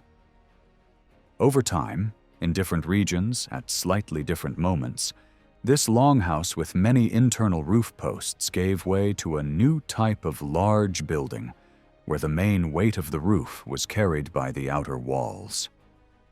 These later halls seem to have excluded animals and functioned as more purely residential or ceremonial spaces. Curiously, their long sides often bulge outward, so that the middle of the building is wider than the ends. This bowed outline appears from the Netherlands all the way to southern Scandinavia, hinting at shared architectural ideas across the whole North Sea world. South of this core area, in Francia and southern Germany, building forms are generally more varied, but the range is harder to summarize because fewer sites have been excavated as systematically. Alongside these larger houses, archaeologists almost always find small, rectangular structures with sunken floors. In German, they were labeled Grubenhäuser. In French, Fonds de cabane. In older English reports, grub huts. And today they are usually called sunken featured buildings.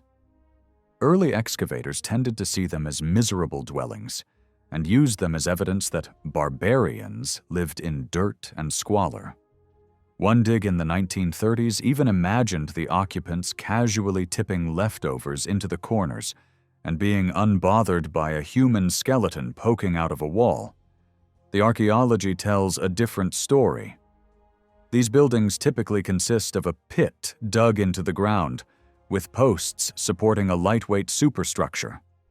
Above the walls might have been made of wattle plastered with daub, planks, turf, or in some regions, stone.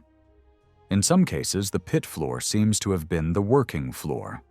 In others, wooden boards formed a raised floor at ground level, turning the pit into a crawl space or ventilated underfloor void. Finds such as loom weights and spindle whorls suggest that many were used as weaving huts or textile workshops. Ancient writers had already mentioned women in northern Europe spinning and weaving in semi-subterranean spaces. Other examples, like those at West Heslerton, show evidence that some were designed as grain stores, with airflow beneath the floor to help keep crops dry, only later being reused as rubbish pits once they fell out of use. Elsewhere, raised granaries on stout posts left their own distinctive post holes, such as those recorded at Vercingetorix. In Slavic regions, similar sunken buildings appear, but with a distinctive feature: a stone-built oven in one corner, clearly indicating their use as heated living spaces. Whether this difference reflects ethnic custom or just a regional building tradition is still debated. But experiments near Prague have demonstrated that sinking the floor below ground level significantly improves insulation and warmth. Those tests also suggest that such houses typically accommodated small nuclear families of around 5 people, implying that a village of these modest buildings might only have housed 50 to 70 inhabitants at any one time. One must be cautious, however, about treating any building form as an ethnic fingerprint. Sunken featured buildings that appear in northeastern Gaul during the 4th century, for example, might be read either as signs of migrating groups from the north or simply as part of a broader shift away from stone-built Roman farmsteads toward timber construction. At West Heslerton, the settlement with its continental-style sunken buildings appears to have begun around the year 400, earlier than the traditional dates for large-scale Anglo-Saxon immigration. The excavator thinks the community was mixed, mostly local people from Britain, some from other British regions, and a few individuals who had grown up in southern Scandinavia. As more settlements have been explored, archaeologists have moved from thinking that each site was unique to outlining loose categories of layout. Some villages consist of farmsteads strung out along a road or stream like beads on a string. Others cluster buildings around a central open space or dominant hall. Some are made up of several separate groups of buildings linked without a clear overarching pattern. Some have narrow trackways dividing farmsteads into something like a checkerboard, and others are simply single isolated farms. In practice, it is often hard to be certain about these plans, since fences are difficult to detect, and only large-scale excavation reveals how many buildings were in use at the same time. One unexpected pattern that came to light, especially clearly at Vorbasa in Jutland, is that settlements tend to drift across the landscape over time. At Vorbasa, archaeologists have identified 8 successive locations occupied at different periods within the first millennium AD. This tendency to move a village a short distance, perhaps to fresh ground, perhaps reflecting changes in social organization, appears to have been common and seems to stop only towards the end of the first millennium. In some regions, the cemetery remained anchored in one place, while the living moved around it. In others, burial grounds shifted as well, until, in the Christian period, they were fixed around churches. Over the same centuries, some sites show the emergence of one larger, better-built house, slightly set apart from the others, such as at Vercingetorix and Vorbasa. This has been interpreted as the seat of a leading household, a kind of local lord's farm. That might indicate growing social stratification as certain families strengthened their position, perhaps in part by controlling access to imported luxuries from the Roman world beyond ordinary villages. There is also the question of fortified sites. If one defines fortification broadly, early medieval Ireland probably has more of them than any other region. The landscape is dotted with circular enclosures known as ring forts or raths. Most seem to belong to the early medieval centuries. An estimate made over a century ago, based on map evidence, suggested around 30,000 such sites. More recent, finer-grained surveys using aerial photography imply that the true number may be twice that. These enclosures usually consist of one or more circular earthen banks and ditches, sometimes with an inner platform. In stony regions, especially in the west, similar enclosures are built of dry stone and known as cashels or cathairs. Another related type is the crannog, an artificially built island in a lake or bog. All of these could be defended to some degree, but excavation suggests their main role was agricultural. They were farmsteads with protective boundaries, not castles.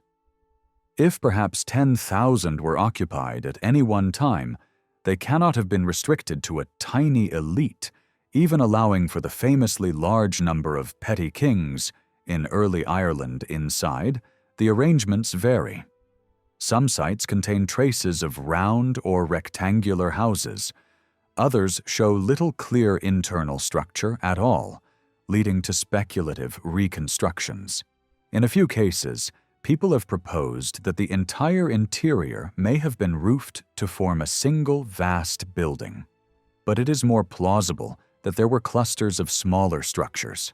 Their defensive value is also open to question. Enclosures around early monasteries, also circular in plan, seem to have marked out sacred or legal boundaries rather than providing serious military protection. It is likely that many ring forts functioned in a similar way, signaling ownership, status, and a controlled space more than serving as fortresses. In stark contrast stand the walled settlements on the Baltic island of Åland, one of the most remarkable early medieval landscapes in northern Europe. Åland is a long, narrow island off the southeast coast of Sweden, about 137 kilometers from end to end and much narrower across. Its soils are fertile, and its position made it ideal for participating in Baltic Sea trade, but that same openness exposed it to raids from the water. At some point in late antiquity, local communities responded by building a chain of stone forts along the length of the island. At least 16 are known, and the true number may be closer to 20. Some were in use before the migration period, and others continued into the Viking Age, but most seem to have been constructed and occupied in the 4th and 5th centuries. They are generally circular or oval and range from small enclosures roughly 40 meters across to imposing complexes nearly 200 meters in diameter. Their stone walls are several meters thick, and in the best preserved examples still stand to a height of 4 to 6 meters. They probably originally had battlements or parapets as well. One of the forts, Eketorp, has broad main gates and a narrower side entrance. Grooves cut into the stone suggest that at least one gateway contained a sliding barrier reminiscent of a portcullis, a detail that points to knowledge of Roman military architecture. Another site, Ismantorp, has no fewer than 9 entrances, far too many for an exclusively military stronghold. This suggests that such places served not only as refuges in time of danger, but also as regular meeting points and centers of community life. At Eketorp, the fort originally stood in a marshy area, and for much of the year could only be reached by shallow draft boat, making the waters around it part of its defense. Inside Ismantorp, archaeologists have identified the remains of 88 houses. Nearly half of these lean against the inner face of the defensive wall, while the rest cluster in groups in the middle. Eketorp seems to have contained a group of farmsteads, as well as a larger hall that may have belonged to a local chief. Interestingly, these fortified settlements do not occupy the best farmland, but sit at the edge of fields, beside lakes, or tucked into woodland and marsh.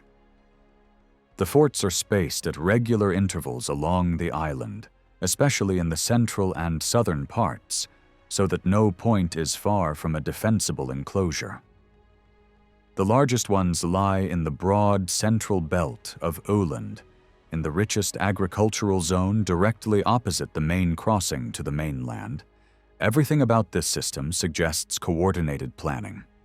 These were not isolated strongholds, but parts of a shared defensive network designed to protect the island as a whole. Based on the area of arable land, scholars estimate that the population of Öland at this time may have been around 9,000 people, which could yield perhaps 1,800 fighting men that would have been sufficient to man the forts in an emergency. It is easy to imagine that the leading families who organized and oversaw this island-wide system of defense had their seats in the largest central fortress, watching both the inland fields and the crucial sea route to the sky. Across mainland Europe, the 4th and 5th centuries saw a wave of impressive strongholds, either built anew or brought back into use, especially in the lands of the Alemanni, in what is now southwest Germany, just east of the Roman frontier along the Rhine. A whole chain of fortified hilltops faced the imperial side, like a mirror image of Rome's own defenses. Some of these high places were clearly military hubs. At Geiskopf, for example, almost everything recovered relates to weaponry or equipment, suggesting a base for warriors rather than a farming community. A little further south, on the Zähringer Burgberg, not far from the Roman fortress at Breisach, broad terraces and substantial buildings point instead to the residence of an Alemannic leader, perhaps a regional prince. Another site at Runderberg, much deeper in barbarian territory, shows a similar pattern of elite occupation. All of these summit sites also bear traces of production, smithing, everyday craft work, and in some cases the making of jewelry scales, weights, and silver ingots at certain locations hint that trade and payment were part of their function as well. It has been suggested that some of these hill forts may originally have been Roman strongpoints beyond the official frontier, possibly held by allied troops serving under Roman authority rather than by enemies preparing to attack. In other cases, their role may have shifted over time as alliances changed and loyalties flipped. What is striking is that occupation on these fortified heights comes to an end at roughly the same moment as nearby Roman forts were abandoned in the mid-5th century. The two defensive systems seem to have risen and fallen together, underlining how tightly interconnected imperial and barbarian security structures had become along that stretch of the frontier. One way to glimpse the web of contacts across this divide is through loanwords. Certain Latin terms clearly came from Germanic tongues. A word for wild goose, used for birds whose feathers filled Roman cushions, seems to be one such borrowing. The term used by Pliny for amber likewise appears to have northern roots, reflecting the trade in that distinctive fossil resin from Baltic shores down into the Roman world. Later, as Germanic speakers developed their own word for glass, a different term had to be adopted for amber. Another Latin word taken from beyond the frontier referred to a preparation used to color or cleanse the hair, which in time came to mean soap. Trade ran the other way in linguistic terms as well as economically. One of the most important Roman exports to northern peoples was wine, and the Latin term for it still echoes in modern German and English units of weight and measure also traveled. Words that eventually became pound and ounce have their origin in the Roman vocabulary of weighing. Even labels for traders and merchants show this entanglement. A Latin term with a rather shady flavor, used for petty dealers or slave sellers, ended up providing Germanic languages with a general word for trader. Another Roman word for an innkeeper or wine seller became, in early English, a neutral and respectable label for a merchant, remembered today in old place names. When we turn to the material record, the surviving objects tend to show only one side of the commercial relationship. Imports from the empire stand out in barbarian lands, whereas goods flowing the other way mostly vanish from view. perishable items such as feathers, furs, foodstuffs, or textiles leave little archaeological trace. The most valuable export of all, human beings sold into slavery, is almost invisible in the ground. It is likely that the traffic in slaves declined as Christianity spread through northern Europe, and churchmen increasingly condemned the enslavement of fellow believers. In later centuries, once much of the West had been converted, Slavic regions further east became a major source of captives for both Christian and Islamic markets. The very word slave in several European languages derives from the name of these peoples, and the same association appears in medieval Arabic. Earlier writers also mention a trade in furs within the barbarian world, though it is hard to tell how far this extended into Roman markets, since no secure archaeological trail has been identified for that commerce. By contrast, amber offers a clearer case. Classical authors describe coastal communities along the Baltic shore gathering pieces of the substance and marveling at the sums paid for it. In Roman provinces, carved amber ornaments survive to confirm this trade, while large numbers of coins in the area of the Samland Peninsula mark out a zone of intense contact with the empire. Occasionally, we glimpse the individuals who operated in this frontier economy. One memorial stone from modern Slovakia honors a man called Quintus Atilius Primus. He had served as an interpreter and centurion in the Roman army before settling among the Quadi, north of the Danube, and making a living as a trader. Earlier writers grumbled about Roman merchants who put down roots among peoples such as the Marcomanni and adopted local ways. During the Great Wars of the 2nd century, the Marcomanni themselves insisted that a right to attend markets inside imperial territory be restored as part of a peace settlement. One of the few clear signs, from their side, of how important legal access to Roman trade had become.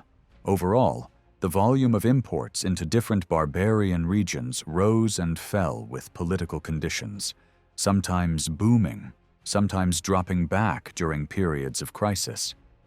It is also important to correct the picture of a rigid frontier line. The great river boundaries, like the Rhine and the Danube, were not impenetrable fences, but busy corridors of movement. The zone along both banks was economically vibrant, since supplying the troops required huge quantities of food, materials, and services. Communities close to the military installations, on both sides of the water, could prosper from this demand. In such settings, people classed as barbarians might provide grain or livestock to the army, either as part of tribute arrangements or in return for cash and goods. One unique find from a coastal mound in the Netherlands, a wooden writing tablet recording the purchase of a cow by a soldier from a local farmer, offers a rare concrete example of such day-to-day transactions. In some areas north of the Danube, house plans echo Roman architectural styles so closely that it is hard to know whether we are looking at Roman settlers, Romanized locals, or some mix of the two. The frontier, in practice, was often a thick band of interaction rather than a thin dividing line. Recent work has revealed another layer to this exchange: technological know-how moving into northern societies. At a site near Haarhausen in Thuringia, archaeologists uncovered 3 pottery kilns of distinctly Roman design, alongside workshops and a large drying shed. The potters there turned out wheel-made vessels in standard Roman shapes for everyday use. Calculations suggest that a workforce of a few dozen could have produced tens of thousands of pots each year. The kilns seem to have operated during the later 3rd century, when many established pottery centers inside the empire were failing, and it has been proposed that refugees or emigrant craftsmen from Roman provinces set up shop beyond the border. The products of Haarhausen have been identified on scores of sites across the surrounding plain, showing the reach of this local industry. Along with the ceramics, bones of larger Roman-type cattle point to the adoption of improved livestock as well. In other regions north of the Danube, wheel-made pottery, long associated with Gothic culture, has sparked debate. Some have suggested it was produced by Roman prisoners or migrant potters. Others argue that local craftspeople independently adopted the technique and styles, perhaps influenced at a distance by imperial fashions. A similar mixture of local and imported elements appears in stone-built houses discovered hundreds of kilometers from the nearest garrison town along the northern Black Sea coast, where at one site, a building with colonnades, tiled roof, glass windows, and foreign goods in its rooms looks for all the world like a small Roman villa transplanted into the steppe. If the authorities in Constantinople and other imperial centers tried to control any aspect of this traffic, it was the flow of supplies that might feed war against them weapons, but also essential items like iron, grain, and oil were regarded as sensitive. Laws were issued that treated the sale of arms to outsiders as a treasonable offense, punishable by death, and such measures were reaffirmed long after the fall of the Western imperial court. Yet archaeological discoveries show that Roman weapons circulated widely among northern peoples, whether as booty, diplomatic gifts, or spoils from battlefields. Ritual deposits in places like Danish bogs include large numbers of Roman-made swords and other military equipment. Anxieties about the leakage of strategic knowledge were not limited to weapons. In the early 5th century, a bishop in a remote Black Sea town petitioned the emperor on behalf of inhabitants accused of teaching shipbuilding skills to neighboring groups. The emperor issued a pardon on that occasion, but ordered that future offenders should face capital punishment. This episode, from a town far from the imperial capital, yet still considered part of its sphere, shows how closely coastal communities were enmeshed with non-Roman neighbors, and how seriously the transmission of technical expertise was taken. Even with such anxieties, vast quantities of Roman goods reached regions far beyond the frontier. Bronze vessels made in workshops along the Rhine or in the Danube provinces have been recovered from sites all across northern and eastern Europe. Fine glassware, too, traveled in impressive quantities. Cut decorated pieces from the Black Sea region found their way as far as Sweden in the 4th and 5th centuries, while later types spread northwards from the Rhineland and perhaps from Anglo-Saxon England. Older distribution maps relied mainly on finds from graves and therefore reflected burial custom more than actual trade volume. Increasing evidence from settlements, small shards of imported glass on domestic sites, now suggests that the flow of glass into the north was more or less continuous, even when it does not appear in cemeteries. Silver plate represents the most luxurious category of Roman imports in barbarian contexts. Individual bowls, dishes, and jugs of high quality have turned up in richly furnished graves. One famous hoard from what is now northern Germany contained around 70 pieces of table silver, gathered over several generations. Rather than being a matching service purchased in a single transaction, the collection looks like the accumulated result of multiple presentations at different dates. This reminds us that such objects did not always arrive through straightforward buying and selling. They could be the fruits of diplomatic exchanges, tribute, ransom, gifts to allies, or loot taken by force. Some of the finest silver and bronze pieces have been found far to the east, in burials along the Don and beyond, where chiefs were buried with vessels originating not only from the Mediterranean world, but in some cases from as far away as China. These lavishly equipped graves underline how far the prestige networks of late antiquity extended, and how northern leaders were plugged into a system of long-distance gift exchange that reached across Eurasia. Within barbarian societies, the possession and public display of these exotic goods must have been a powerful marker of status. Princely burials of the first centuries after Christ, rich with imported metalwork and fine drinking sets, vividly express this desire to signal rank through Roman splendor. Later, in the 4th century, large gold medallions bearing imperial portraits played a similar role. These heavy coins, struck in multiples of standard weight, were probably issued as special marks of favor or payment to important allies. Most of those found today come from Central and Northern Europe, stretching from the lower Danube all the way to southern Scandinavia. Almost all have been altered so they could be worn. Local goldsmiths attached loops so that they could hang as pendants, and the wear patterns show that the emperor's face was usually turned outward when they were displayed.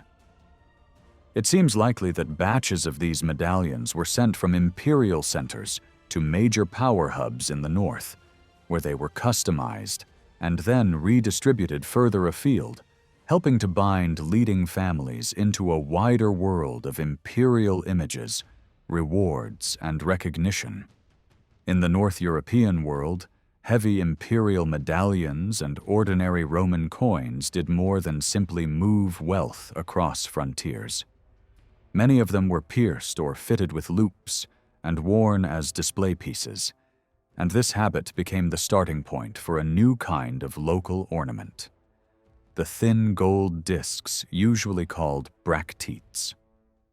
Around 900 of these are known today, most of them from Scandinavia, with smaller numbers from what is now Germany and England. The earliest examples are very close to their Roman models, especially those later labeled Type A, which clearly echo imperial portrait coins with a single head in profile. Over time, however, the designs developed in a different direction. The most numerous group, known as Type C, shows a human head alongside a four-legged creature, and often a bird. Another large group, Type D, replaces the human figure altogether with animal or bird motifs. Modern interpreters have argued fiercely about what these scenes mean. One influential view, developed over many decades, is that the bracteates show scenes from northern myth, especially stories about Odin.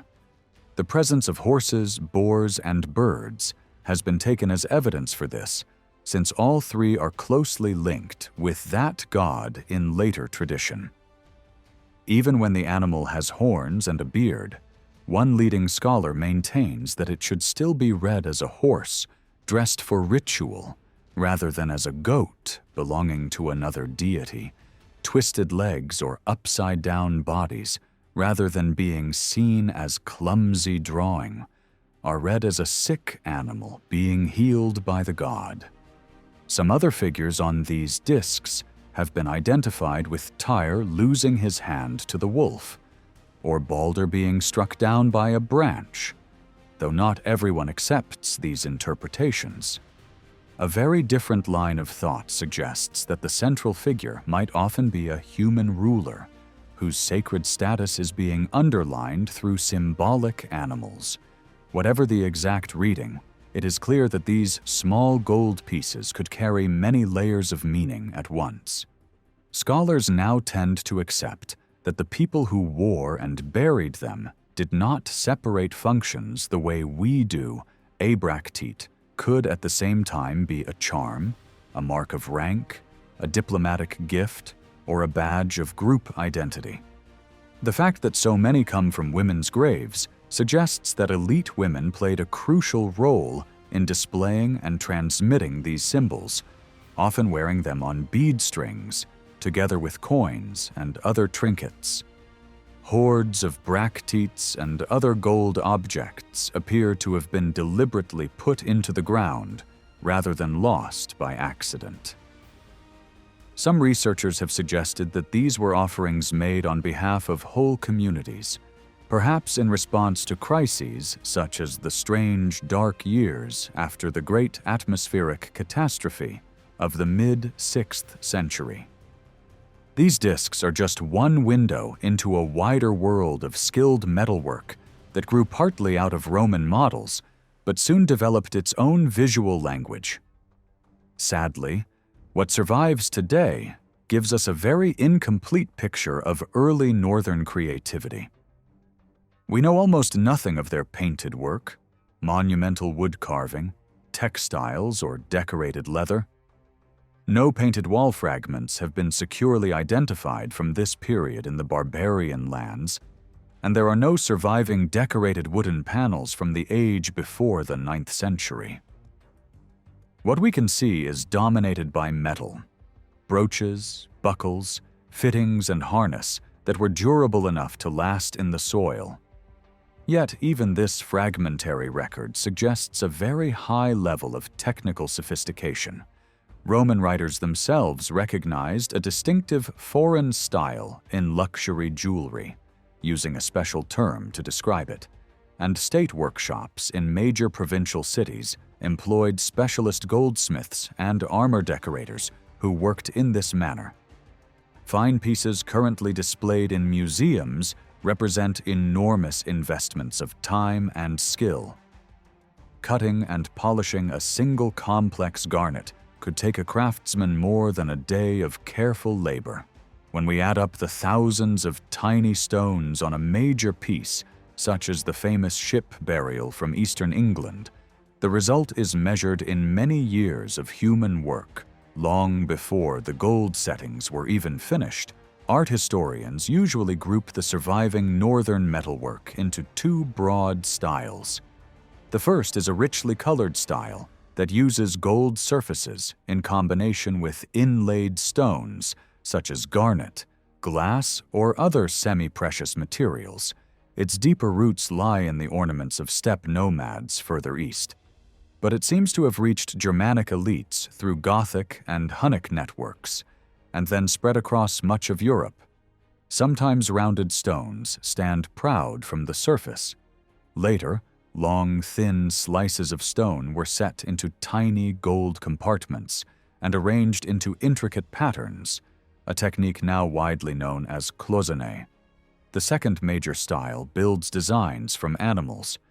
It probably began as an adaptation of late imperial decorative schemes, where belts and vessels showed fairly naturalistic dogs, horses, or other creatures along their borders.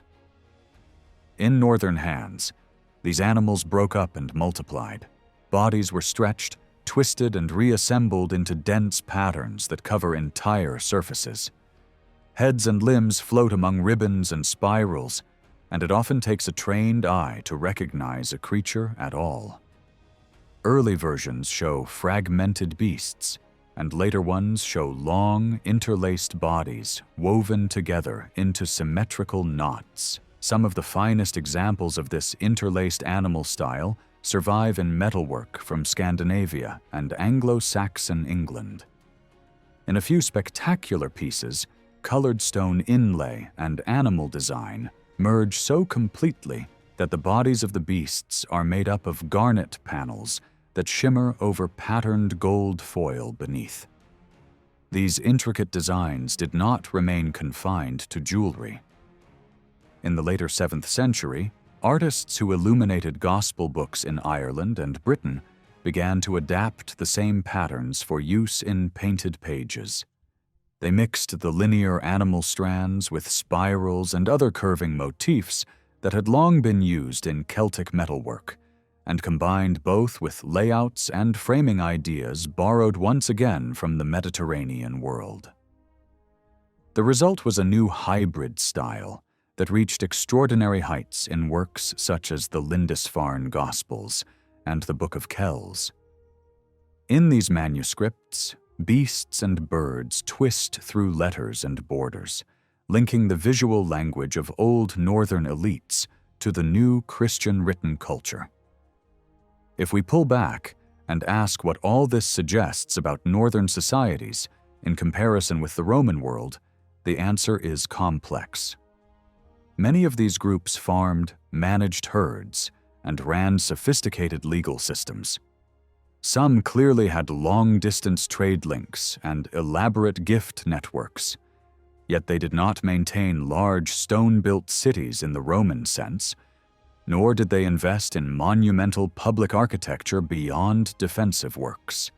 Their literary culture, as far as we can tell, relied heavily on memory and performance rather than on written books. However, they were not entirely without writing two indigenous alphabets developed beyond the imperial frontier. In Ireland and parts of Britain, an inscription system now called ogham was carved as sets of strokes along the edges of stones. In the Germanic-speaking north, runes were scratched into wood, metal, and stone.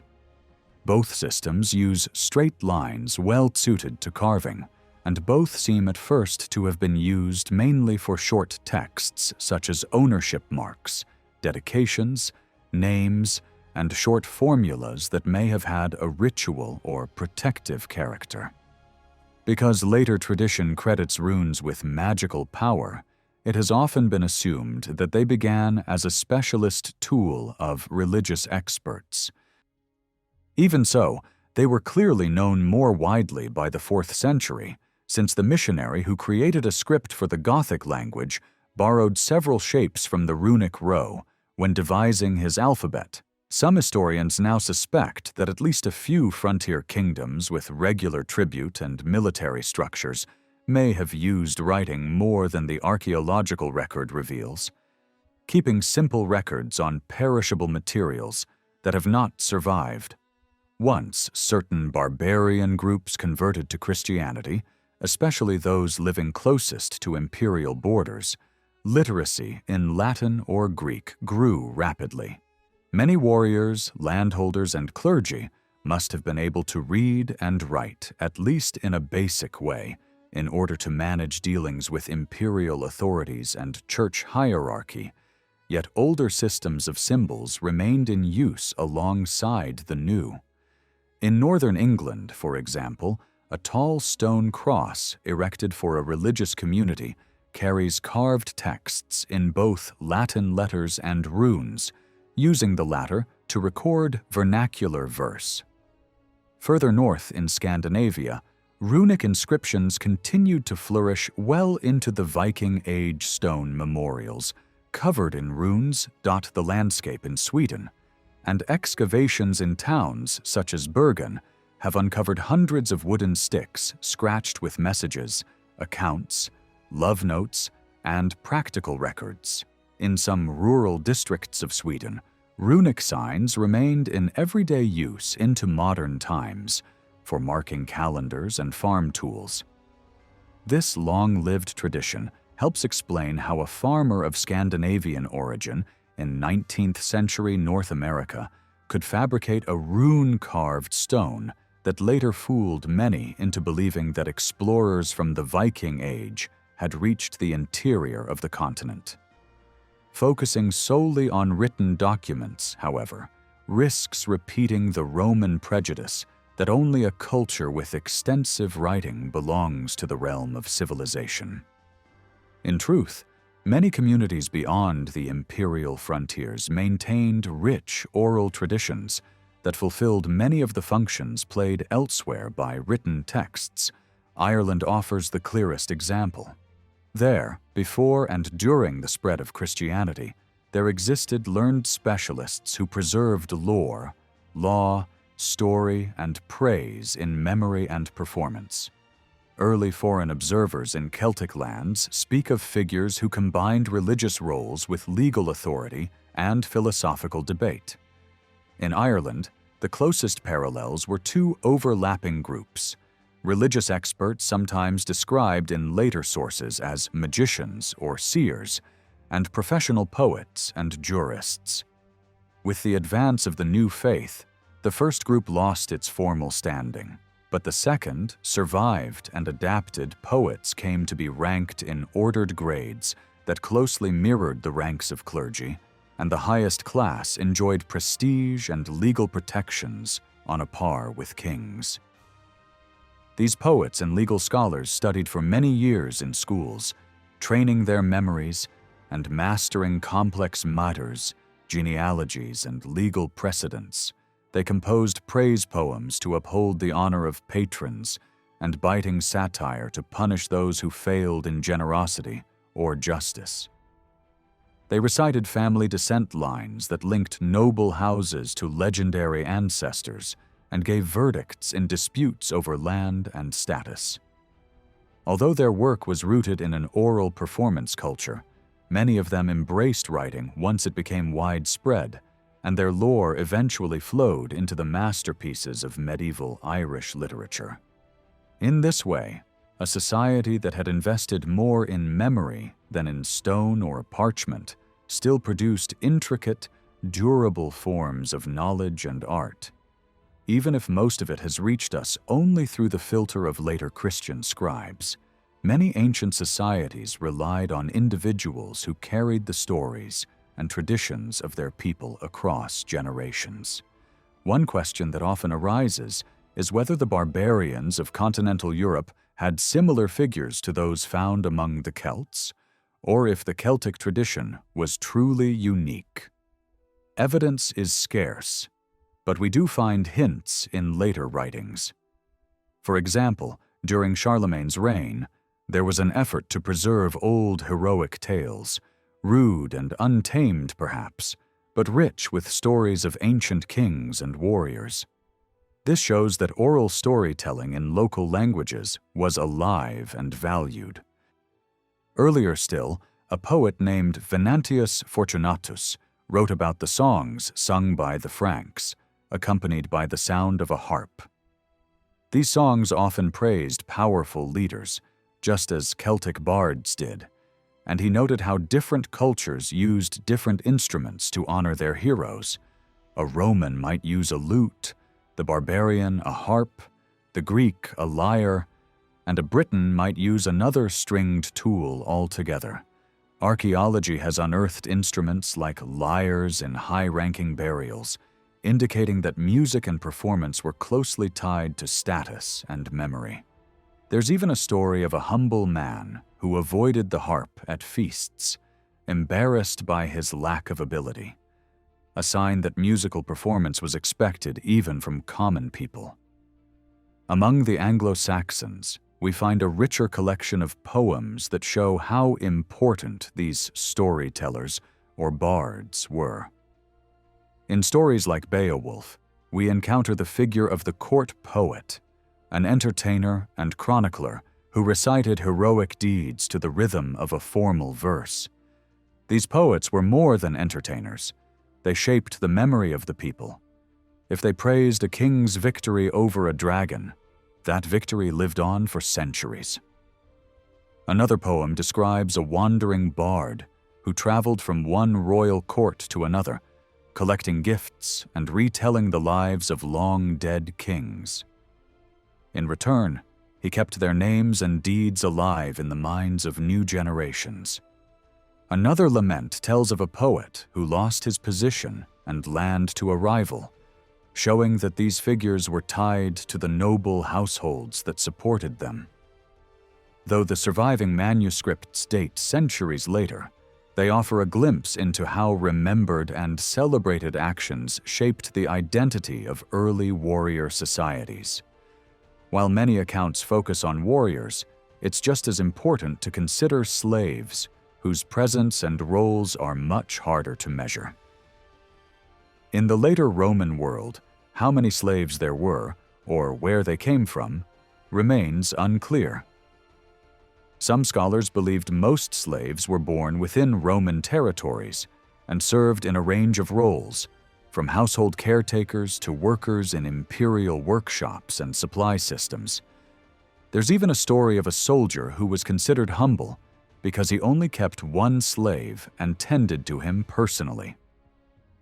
Despite this, there was also a lively trade in enslaved people from beyond Roman borders. High-ranking officers near the frontier were rumored to buy and sell slaves as a side business, and Roman nobles sometimes would purchase barbarian captives for entertainment or labor. Some of these slaves were taken from Gothic or Scythian tribes, while others came from raids. One Roman emperor was said to have surrounded himself with young foreign servants, though for questionable reasons, the borders were zones of constant exchange of both goods and people. Barbarians enslaved Romans just as Romans enslaved barbarians. Think of Patrick, later known as Saint Patrick, who as a teenager was captured from Roman Britain by Irish raiders and forced into servitude. Other sources tell of entire communities in Britain who, overwhelmed by hunger and fear, surrendered themselves to Saxons and chose slavery over death. Imperial laws sometimes addressed the rights of these people, stating that anyone who had been taken by force and returned was entitled to reclaim their home and property. Such stories remind us that the ancient world was anything but static.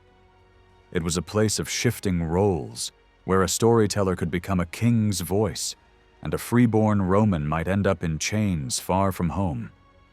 Across these tales, the power of words and the weight of memory shine through, even when written centuries after the events they describe.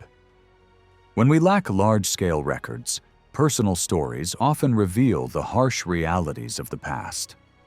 One such case is that of a girl named Maria. She was captured by the Vandals in North Africa and sold into slavery along with her own servant.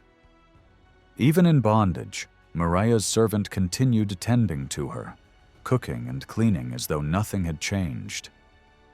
Some Roman soldiers stationed in Syria caught wind of the situation. Moved by her plight, they raised enough money to buy her freedom, though her servant was left behind. Maria was taken under the wing of a local bishop, who later learned that her father was alive and held high office far away in the Western Empire. The bishop then wrote a letter to ensure Maria could safely return home, promising that her father would reward whoever helped. This was not an isolated act. The church often intervened to recover people taken captive by invading groups. One bishop, who served for decades in southern Gaul, became known for his tireless efforts in this work. When a wave of prisoners was brought to his city, he fed and clothed them using every resource he had. He sold church silver, believing that faith mattered more than gold, and that no Christian should lose both freedom and their soul by being forced into the service of those outside the faith. For this bishop, the greatest fear was not physical suffering, but the loss of spiritual identity.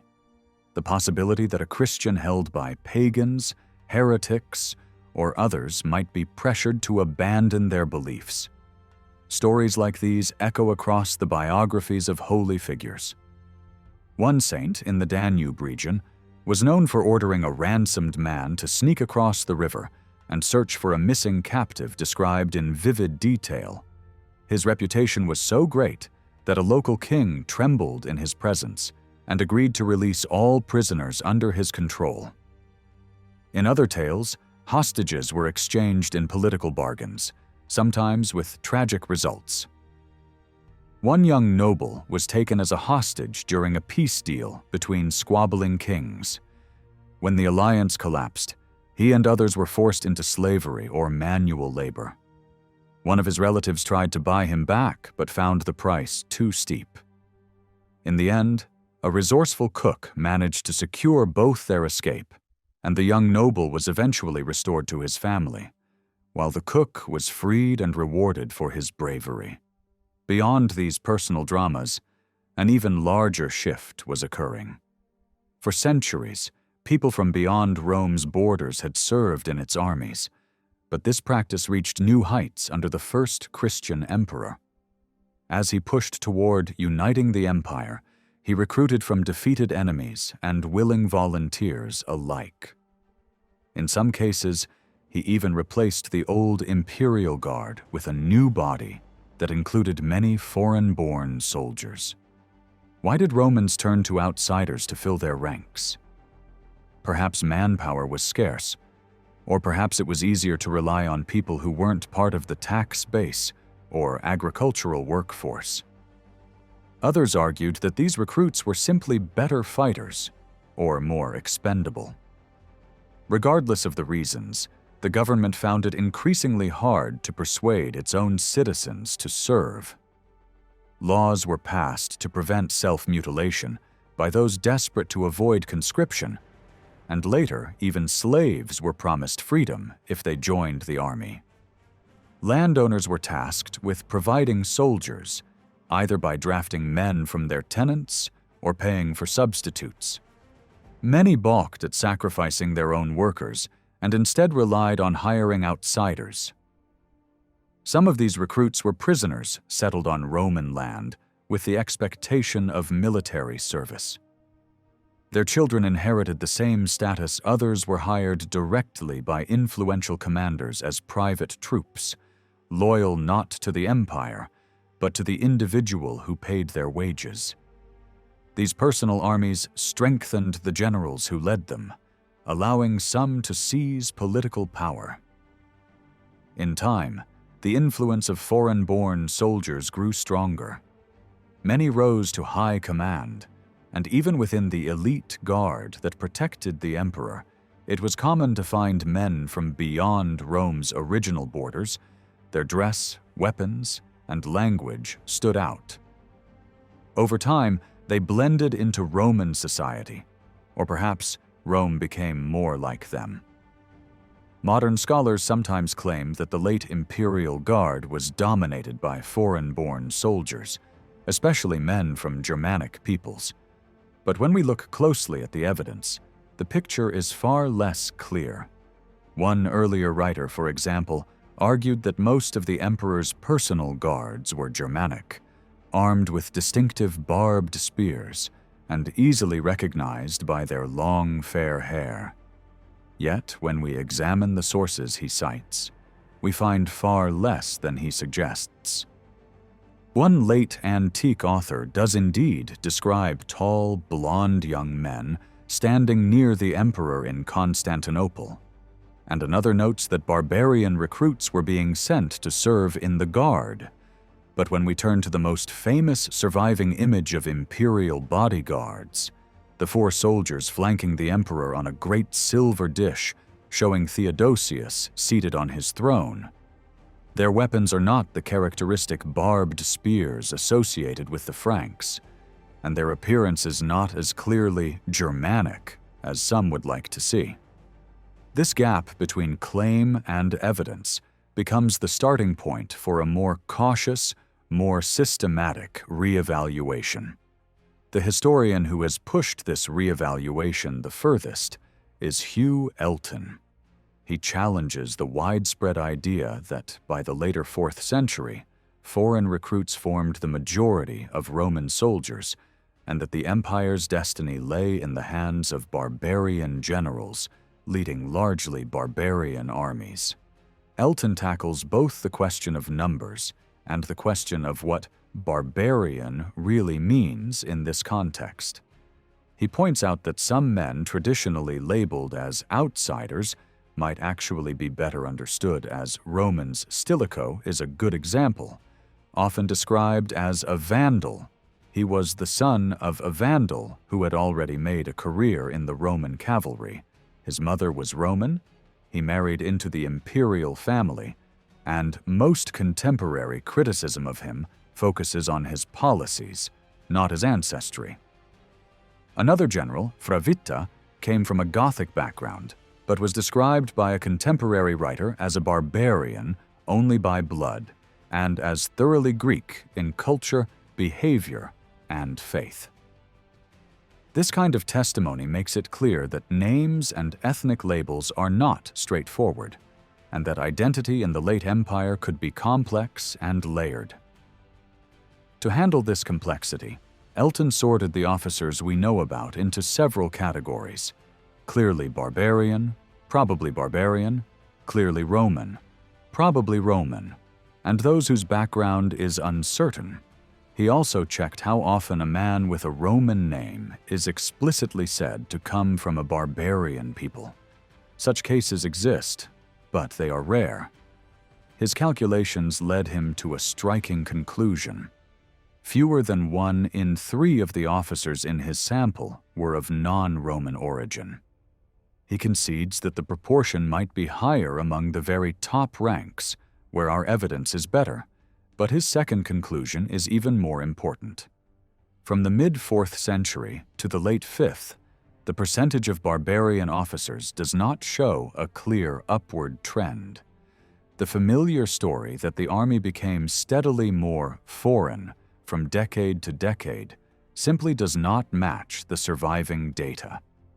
Even in the imperial guard and elite palace units, where one might most expect a heavy barbarian presence, the names we can identify show that Roman soldiers remained the majority. Because the written evidence is patchy, archaeologists and epigraphers have tried to fill some of the gaps. One cemetery at Concordia in northern Italy, dating from the very end of the 4th century, has inscriptions mentioning nearly 40 soldiers from more than 20 different units.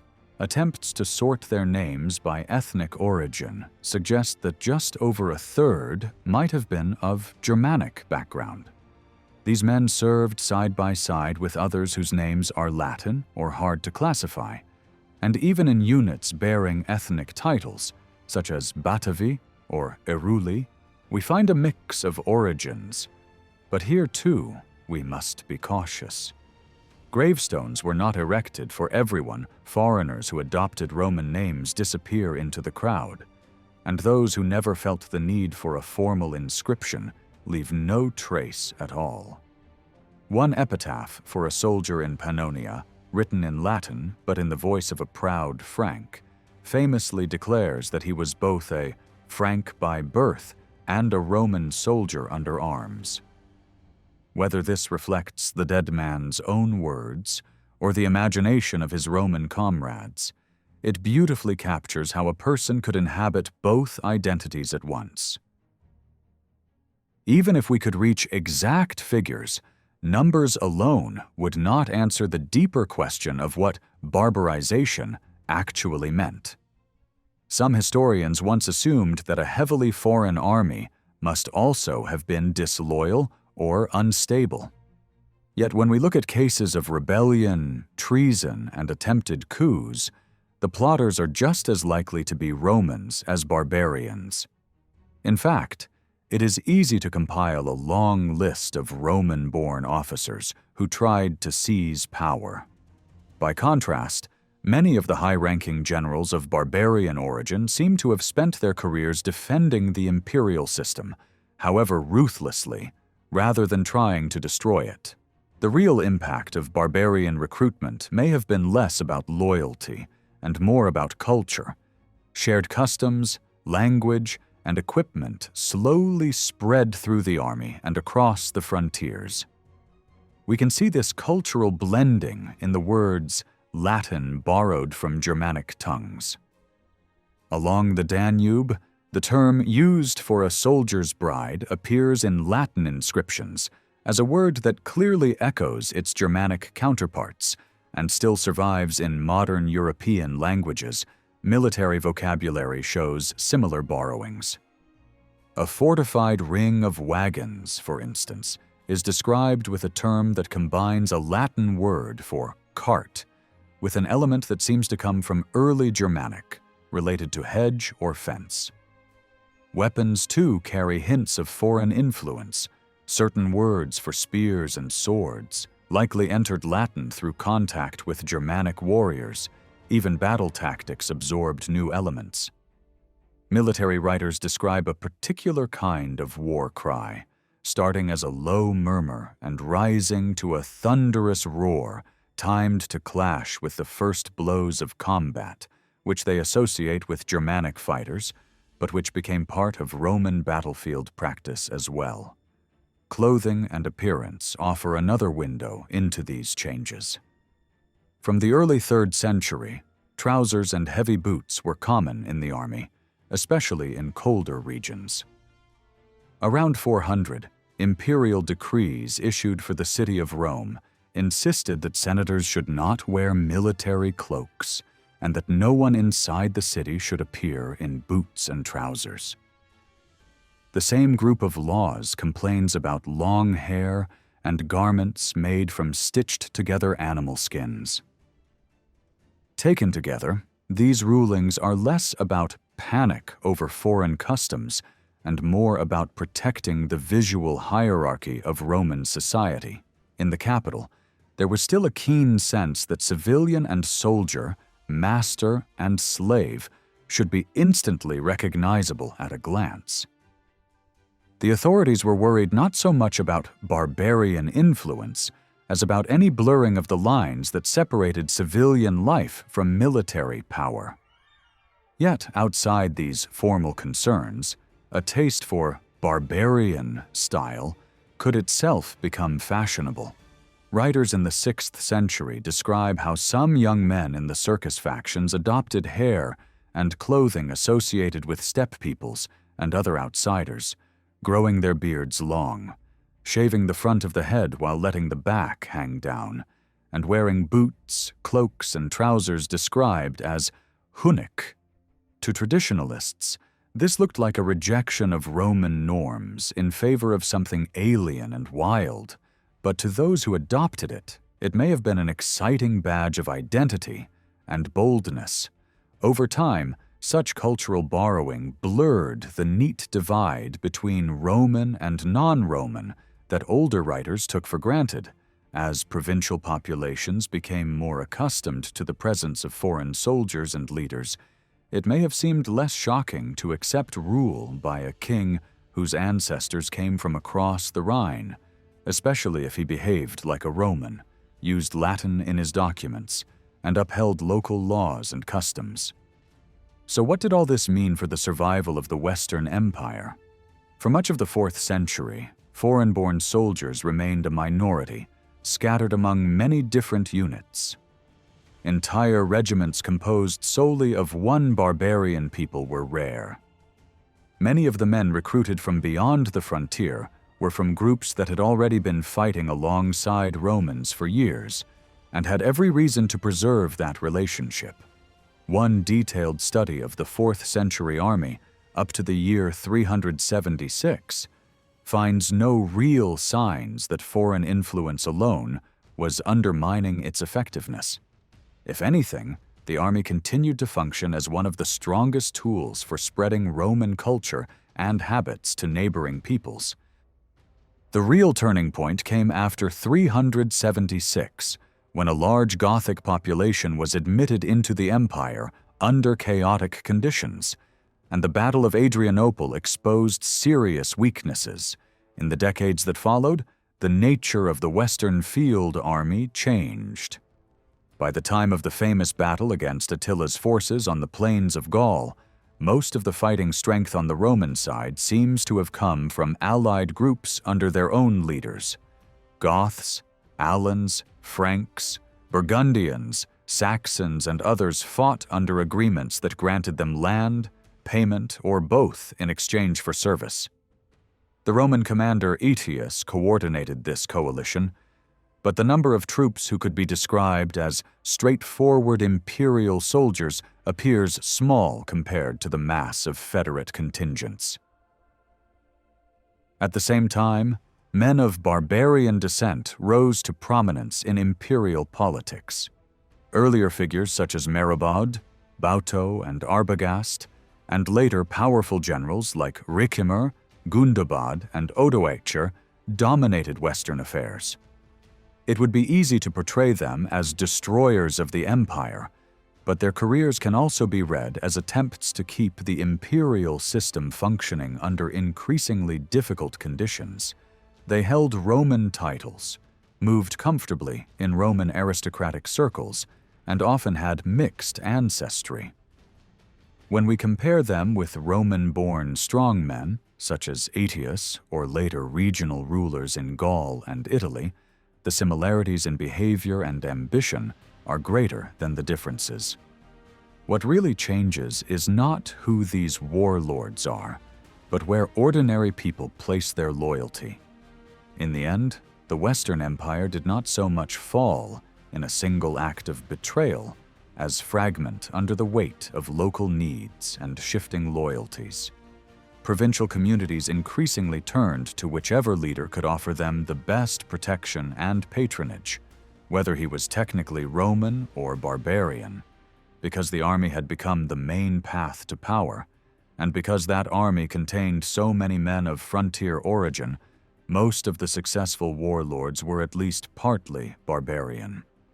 Once their Roman rivals were removed, these leaders had little incentive to preserve the old imperial structure beyond its symbolic value. They continued to mint coins with imperial portraits and speak the language of loyalty to the emperor. But in practice, they ruled their own territories as independent powers. Archaeology adds one more layer to this story of mutual influence. It can be hard to tell whether Roman-made objects found in burials beyond the imperial borders came there as plunder, trade goods, or the possessions of retired soldiers. One type of evidence, however, is particularly suggestive. Ornate belt fittings in a distinctive chip-carved style found in many graves east of the Rhine, and also, though less frequently, within the empire itself. Their distribution suggests that many barbarian warriors had spent time in Roman service and carried back both prestige items and new tastes when they returned home. Some of these fittings were probably made in imperial workshops. Others were copied in barbarian lands. The patterns of discovery likely reflect local burial customs as much as the actual numbers of returning veterans, but they underline a fundamental point. Service in the Roman army changed the men who served, as well as the communities they came from. The era we call the migration period is usually imagined as a time of constant movement. Historical atlases have done a lot to fix that image in our minds. Open one of the classic maps of late antiquity, and you will see bright, thick bands sweeping across Europe, each ribbon tagged with the name of a people. A long, twisting band might show the Visigoths breaking away from their eastern cousins, looping down toward Roman territory, drifting back and forth, then finally pointing toward their later capital in Spain. The visual message is simple and powerful. These peoples are always on the move, surging across the map like streams of color. Different national traditions have reinforced that vision in different ways. In France, historians often speak of the Great Invasions or the Germanic invasions. In Germany and Scandinavia, the period is more commonly framed as a great migration of peoples across Europe between the 4th and 7th centuries. In both cases, the underlying assumption is similar. Barbarians invade, barbarians migrate, barbarians move. Generations of students have absorbed this idea, guided by those flowing lines on the page. Yet we can ask a more awkward question. Were whole peoples really marching across the continent in the way these maps suggest? Did entire communities like the Visigoths, Vandals, or Burgundians uproot themselves and travel as unified masses from one region to another? Or is something more complex going on behind the simple story of sweeping migration lines? Part of the answer lies in the texts that shaped later imagination.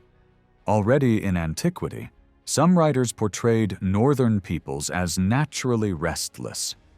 One geographer claimed that the Germans did not farm properly, that they lived mainly from their herds, occupied temporary shelters, and could pack their possessions onto wagons at short notice.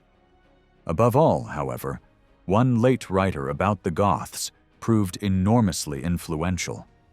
In his History of the Goths, he claimed that they originally came from a great island in the far north, named Skanza.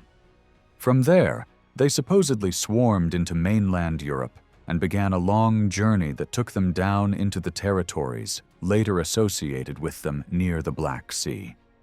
In his telling, they defeated neighbors, split into branches, and roamed across Scythia and beyond, while their story was mixed with tales of Egyptian kings, Amazons, Parthians, and other peoples whose only real link to the Goths was a similarity of name.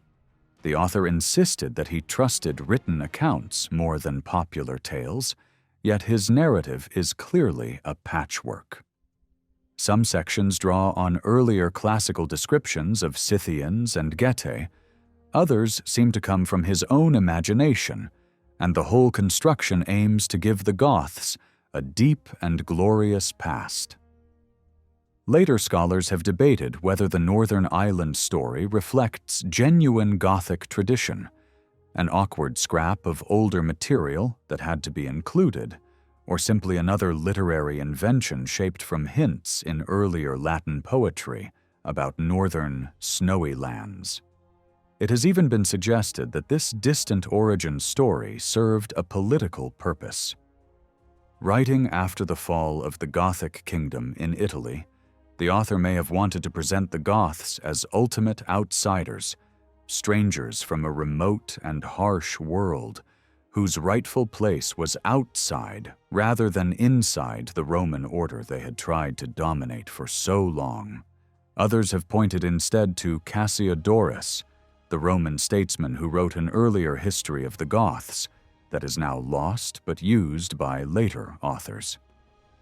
It is possible that Cassiodorus put together the notion of a Scandinavian homeland from scattered hints in older texts to provide a dignified and impressive origin for the people he served, and that once the political needs of that moment had passed, he no longer felt the work was of value. Either way, the Goths end up with a long, dramatic trek from the far north that later writers could build upon. The Goths were not alone in being given such a distant starting point. A later short account of the Lombards says that their ancestors also came from an island in the northern regions, crowded with many peoples. These ancestors, originally called the Winili, faced a threat from the Vandals and appealed to their own gods for help. A colorful tale explains how they gained victory, and a new name linked to long beards. The story then sends them southward in stages, into new territories, through different provinces, and finally into Italy. A longer history of the Lombards, written later still, repeats most of this, tidies up some details, and adds a rational explanation that the name comes from the men's beards rather than from any divine trick. The basic pattern remains the same: an overcrowded northern homeland, a divinely marked people, a series of migrations, and a final settlement in a rich southern. Once such tales existed, it became tempting to supply other peoples with similar journeys. The Vandals and Burgundians were also said, in some narratives, to have come from near the Baltic, and so a long sequence of migrations was attached to them too. The influence of the Gothic and Lombard models spread. They created a template for heroic movement that could be adapted and reused. The habit of giving peoples long migration stories was not limited to groups linked to that Gothic tradition. An English monk writing in the early 8th century, for instance, explained that the Picts originally came from a distant region often associated with the steppes. According to his account, they first arrived in Ireland and asked to settle, were refused space, and were then sent on to Britain, where they took the northern lands while the Britons held the south. Because they had arrived without women, they were said to have taken wives from the Irish in exchange for agreeing to pass royal power through the female line. The writer ends by assuring his readers that this custom could still be observed in his own day, giving the story an air of authenticity. Yet since the Picts left no written accounts of their own, we cannot know whether this was ever part of their own tradition or simply an Irish explanation of their neighbors. Migration tales play a powerful role in many origin stories across history. Centuries later, when leaders in North America were thinking about how to symbolize their new state, one proposal for a national emblem imagined images that linked the country both to the biblical story of a people wandering in the wilderness and to early Germanic leaders said to have led their followers to Britain. The idea was to root the new nation in two great traditions at once: sacred history and ancestral migration. Later national myths would work in similar ways elsewhere. In South Africa, the memory of the Great Trek helped shape Afrikaner identity. In modern China, remembrance of a long military retreat served as a founding saga. Hunter migration is literal, sometimes symbolic, but in both cases the journey becomes a central element of collective identity, especially when linked to the belief in being a chosen or specially guided people. Returning to early medieval Europe, the English themselves possessed a migration legend. The same monk who wrote about the Picts also described how the ancestors of the English came from three powerful groups in northern Europe and crossed the sea under leaders called Hengist and Horsa. He traced their descent back through a chain of forefathers to a god revered by many Germanic peoples and claimed that several royal families in England sprang from that divine line. The Jutes, Angles, and Saxons were each assigned homelands on the continent, and one region was said to have remained largely empty after the Angles departed, as if to underline the completeness of their migration. The Franks, who would later become one of the dominant powers in the West, also acquired their own elaborate origin stories. One historian in Gaul claimed that they had once lived in Pannonia and moved west another. Writing later, linked them to the Trojans, giving them a first king named Priam, and weaving their descent together with that of the Romans themselves, who also traced their origins back to survivors of Troy through Aeneas. In this version, different branches of the Trojan royal line gave birth to different peoples, including the Franks, who could now boast a lineage as noble as that of Rome, if not more so. A later work repeated and reshaped this story, adding new flourishes and even suggesting that the name Frank was given to them because of their fierce reputation. From a modern standpoint, it is clear that many of these tales were literary constructions and political propaganda rather than genuine memories. Connecting the Franks, or later the British, to Troy was a way of placing them in the same prestigious symbolic world as Rome and Greece. Sending the Picts or other peoples on long journeys from distant, vaguely defined regions made them more mysterious and ancient. None of this means that no migrations took place in reality. People certainly did move, sometimes on a very large scale. What it does mean is that the neat, sweeping lines on our maps owe as much to stories, myths, and later political needs as they do to the messy and complicated movements of real human beings. The traditional English origin story actually contains more truth than many similar legends. The peoples named in it, Angles, Saxons, and Jutes, really do seem to have come from the regions that bear those names in northern Germany and Denmark. We may never know whether the leaders Hengist and Horsa were real individuals or symbolic figures, but the broad geographical outline fits what archaeology and language suggest. One influential scholar once pointed to cremation urns from a cemetery in Norfolk, and another in Lower Saxony that were so alike he believed they must have been made by the same craftsman. Either the potter himself moved across the North Sea, or his tools and style did, and he found customers in a new land who liked exactly the same designs. Burial grounds in the continental homelands and those in southeastern England show many shared features, especially in cremation practice, even though many newcomers in Britain seem to have adopted local ways of burying the dead without burning the body. Later work has made that pottery comparison less decisive than it once seemed. It used to be assumed that early cremation urns were simple household wares, and that large-scale production for trade only began centuries later. Excavations, however, have shown that by the late 5th century, there were already pottery workshops in places like Charnwood Forest in the English Midlands, sending their wares across a wide region.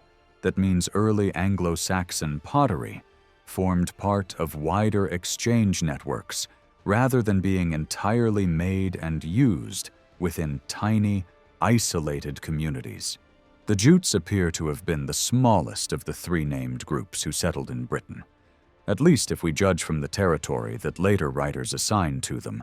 One early English historian says that their presence was limited to Kent, the Isle of Wight, and the neighboring stretch of coast in what is now Hampshire pottery styles link Jutland with Kent, and Kent with the Isle of Wight. So there is some cultural connection. Yet burial customs on the Isle of Wight are not purely Kentish in style. Rather, certain Kentish objects appear in otherwise local graves.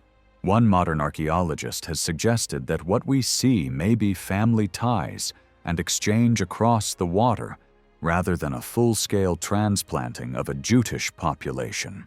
Later English records, first compiled in the late 9th century, place the early West Saxons in the same region where the earlier writer located the Jutes. Another historian has argued that this particular sequence of arrivals was constructed at that late date to undermine the claims of people who still saw themselves as Jutish and to assert the priority of the West Saxon royal line. If that was the intention, it was only partially successful. Even in the 11th century, woodland there was still known as the Jutish Forest. Earlier testimony makes it clear that the Isle of Wight maintained a degree of independence long after the mainland had been drawn into larger kingdoms. It is quite possible that the island's inhabitants took on a Jutish identity, perhaps influenced by Kent, as a way to mark themselves off from more powerful neighbors, rather than because a great Jutish migration had washed directly over them. What cannot be doubted is that the newcomers brought their language with them, and that this language took deep root. That is one of the clearest signs that real migration took place. In most other regions of the former Western Empire, groups of settlers from beyond the frontiers eventually shifted into Latin, the speech of the majority. In southeastern Britain, however, the opposite happened. The incoming Germanic tongue became dominant, pushing the older Celtic speech to the margins. In the far west and southwest of what is now England, where English control came later, the place names preserve faint echoes of an earlier British language. In the southeast, by contrast, almost all names are Germanic in form. This raises a famous puzzle, sometimes phrased as the question of why the main language of England is not Welsh. One explanation, often repeated in the past, was that the newcomers arrived in overwhelming numbers and with great brutality, killing or driving out most of the existing population. A well-known early English writer tells of Britons who chose lifelong slavery or exile across the sea, or a miserable existence hidden in remote hills and forests. That passage was often cited as proof of extermination, although readers tended to pass over his following chapter, where the Britons rally and win victories of their own. Archaeologists have long been uneasy with the idea of genocide as the main explanation. They have not found evidence for a complete replacement of one population by another, and more traces of continued native occupation have emerged. In reaction, some scholars went so far the other way that they spoke as if hardly any invasion or migration had occurred at all. That raised an opposite difficulty.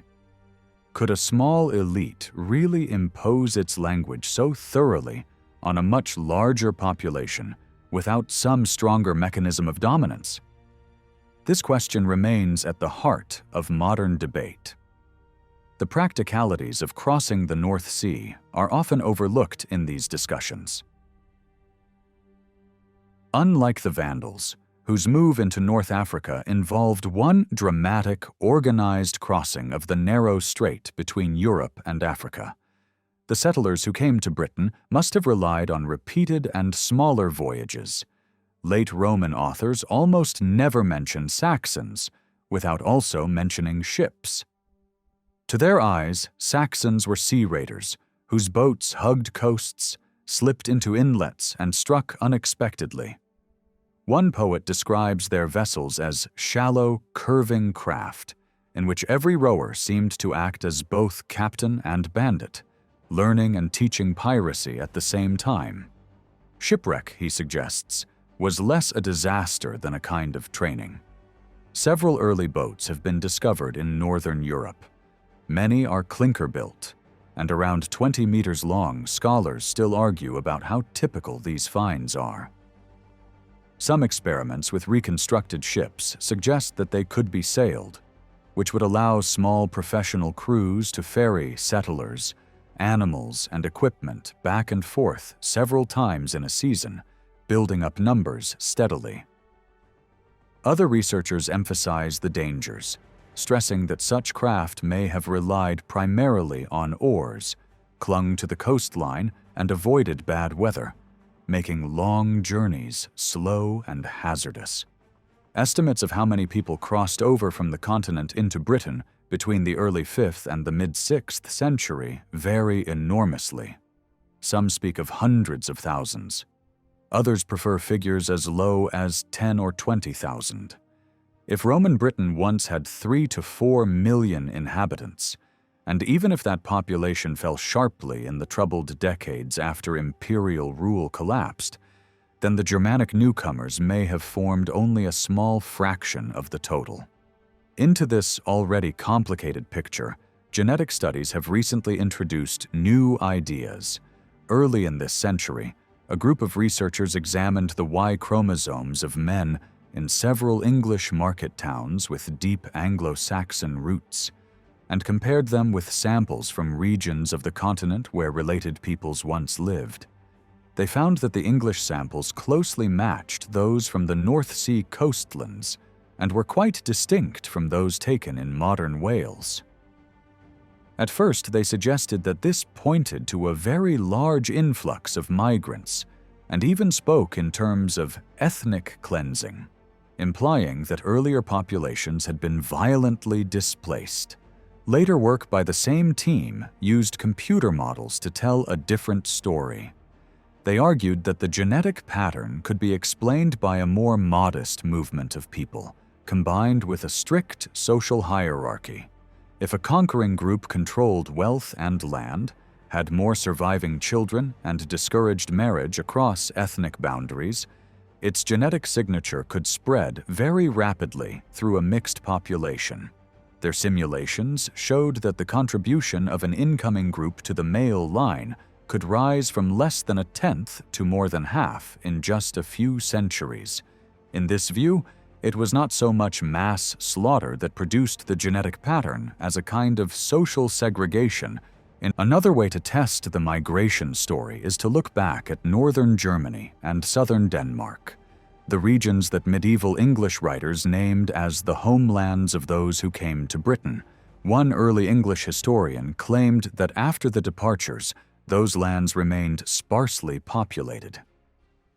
For a long time, archaeologists seemed to find a gap in settlement evidence between the 5th and 7th centuries in exactly these areas, which supported his claim. Some coastal sites, including those on man-made mounds, show signs of flooding and abandonment. Similar changes appear all around the North Sea, even in parts of Norway. Those who rejected the idea of mass emigration suggested instead plague or climate change as explanations. Later, more careful fieldwork showed that the apparent gap in some regions owed a lot to changes in material culture and settlement pattern. Cemeteries and villages did not always disappear. Sometimes they shifted, shrank, or adopted new forms that archaeologists initially failed to recognize. This led some to dismiss the old accounts of departure as just another origin myth. Yet closer study of certain territories, such as Schleswig-Holstein and parts of Lower Saxony, suggests that at least in these zones, there really was a substantial thinning of population. For several centuries, pollen samples from peat bogs show a decline in crops and a return of woodland, which points to reduced human activity. Only a couple of large burial grounds continue in use after the mid-5th century. Most others dwindle. New discoveries may refine this picture, but for now it seems that some stretches of the old homelands really did lose many inhabitants during the very period when settlers were arriving in Britain. Even so, the total number of people who left may not have been immense, because the region under discussion is relatively small and may never have supported huge numbers to begin with. The question of how many people moved is just as important for other so-called migrations. A famous case is the movement of the Vandals to North Africa in the early 5th century. A church writer, looking back 6 decades later, tells us that their king ordered a full count of every person on the crossing, including newborn babies and the elderly, and that the total came to 80,000. He adds that this impressive figure circulated widely and misled many into thinking that the Vandals had that many armed men, even though the actual number of fighters was much smaller. A later historian comments that the king deliberately exaggerated the size of his people in order to inspire fear. In another work, that same 80,000 quietly shifts from being the total population to the size of the army alone. We see similar inflation elsewhere. One writer talks about tens of thousands of Burgundians appearing on the Rhine. Another takes the same number and turns it into armed warriors. Modern historians are often skeptical of very large figures, and sometimes cut them down sharply, arguing that ancient and medieval authors tended to choose big, round numbers more for effect than accuracy. It was a common habit in classical literature to use certain huge sums as shorthand for a great deal, and it is likely that some of the population and army figures attached to the movements of peoples work in the same way. Even where sources give smaller numbers, we must remember that no one was actually counting with modern precision. One observer before a major battle reported that the enemy force was in the region of 10,000. In hindsight, that was clearly an underestimate, but not so far off that it offended the emperor's sense of plausibility. Other calculations, based on how much grain was supplied to particular groups, suggest war bands of 15,000 or so, or perhaps a little more. One late writer, describing a relatively minor people, notes that all their warriors together amounted to only a few thousand. Another modern historian, studying the campaigns of the 6th century, concluded that the armies operating in Italy then were on the scale of tens of thousands at most, not hundreds of thousands. This links directly to the debate over the size of armies in late antiquity and the early Middle Ages, and to the question of whether movements of peoples were really more like the movements of armies accompanied by families, retainers, and camp followers. No writer of the time went out with a clipboard and counted every soldier. Even in accounts of the same campaign, one source might speak of several thousand and another of many tens of thousands. Some modern scholars argue that the largest field forces of the time were probably no bigger than 5,000 men and often smaller. Others still defend much higher figures for some battles. Those who favor lower numbers point out that feeding and supplying a very large army would have been extremely difficult in a pre-industrial economy, and that troops who lived off the land would have devastated their own territories as much as any enemies. One medievalist once remarked that if 20,000 men really had been mustered in 9th century France, the impact on society and the environment would have been similar to the aftermath of a major modern disaster. All of this should make us cautious when we imagine whole peoples moving across Europe like solid blocks of color on a modern map. A column of 80,000 migrants trudging through the countryside would have faced enormous problems of food, shelter, and organization, and would have left deep scars on the landscape and the populations they encountered. It is far more likely that what we call migrations were often prolonged series of smaller movements, war bands with their families, groups pushed out by local crises, others attracted by opportunities, sometimes joining together under a successful leader, and sometimes fragmenting again. The legends remember these processes as single dramatic journeys, and later charts turned them into graceful ribbons sweeping across the page. The reality on the ground was almost certainly rougher, slower, and far more complicated. Many origin stories in late antiquity claimed that various northern peoples had first lived in Scandinavia before they appeared in the lands around the Mediterranean. The moment you accept that starting point, you are already imagining a very long journey built into their past. The obvious question is whether archaeology really supports a northern and Baltic homeland for groups such as the Goths, Heruls, Gepids, and Lombards. In the early 20th century, some German archaeologists argued that changes in burial practice along the lower Vistula marked a Gothic arrival from Scandinavia, even suggesting a link with the rich cemeteries of Gotland specialists in Scandinavian prehistory, later pushed back, preferring southwest Sweden as the most likely source, and more generally warning against simple one-way movements drawn on maps. Another scholar drew up a list of features that seemed to define a new cultural group along the southern Baltic coast at the turn of the era. These included the spread of inhumation alongside cremation, the lack of weapons in graves, and particular brooches, pottery styles, and stone constructions around or under graves. This package has often been identified with an archaeological culture that many have treated as the first sign of Goths on the continent. Others have been much more cautious. They point out how difficult it is to pin named peoples onto archaeological groupings, and how tempting it has been in the past to explain any change in the material record by invoking a migration. Some Polish researchers have argued that most of the supposed novelties can be explained as local developments. Others note that the more striking stone-framed graves are mostly limited to a small cluster of sites on the Pomeranian coast, with only a handful of examples further inland. There are undeniable parallels with southern Scandinavia and the Baltic Islands, but the scale is modest.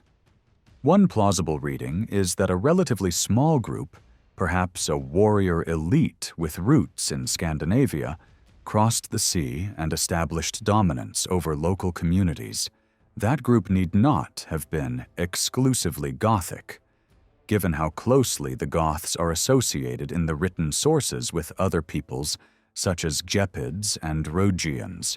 One feature that does recur in this cultural sphere and later in areas linked to Gothic power is telling by its absence. iron weapons rarely appear in graves. In some cemeteries, tiny bronze copies of swords and spears seem to acknowledge that warriors were being buried, but at the same time suggest a taboo on placing real weapons of iron with the dead. More widely accepted than this northern culture as a Gothic signature is the broad complex usually named after two key sites, one in modern Ukraine and one in Transylvania. Archaeologists recognized early on that the grave goods from these locations were closely related, and that very similar material spreads over a huge zone between the lower Danube and the region around Kiev, and between the Black Sea and the forest steppe. The cemeteries and settlements date mainly from the 3rd and 4th centuries, exactly the period when written sources place the Goths in these regions as a dominant power. Yet the material is diverse. It almost certainly reflects not a single ethnic group, but a mixture of local populations and incomers, some of whom may have been ruled by Gothic elites.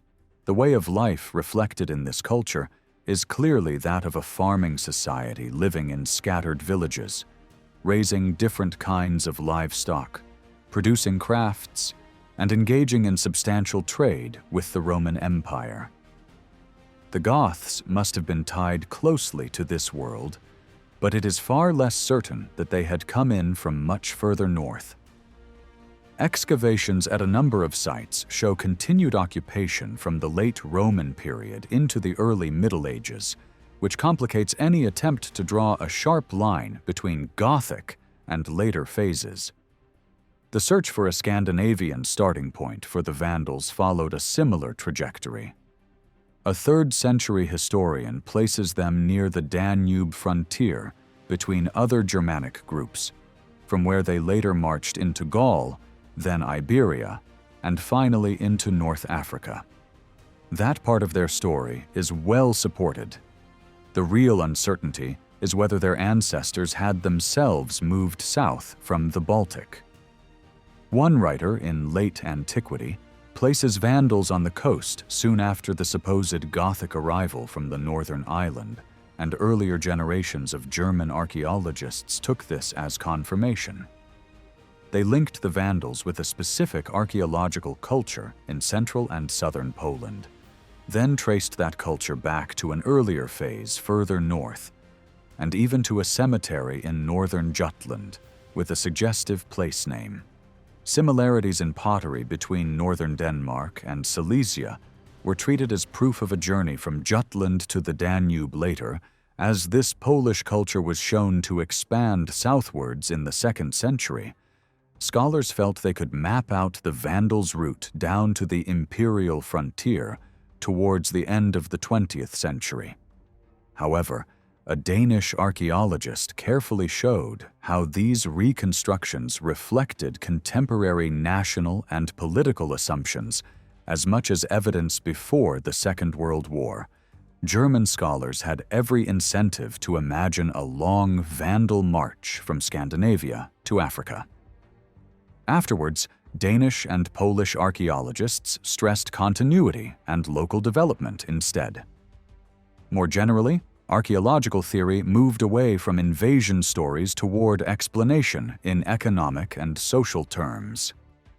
When all the parallels and differences are weighed, the safest place to begin a history of Vandal movement is with their appearance on the Middle Danube, not with a speculative northern homeland.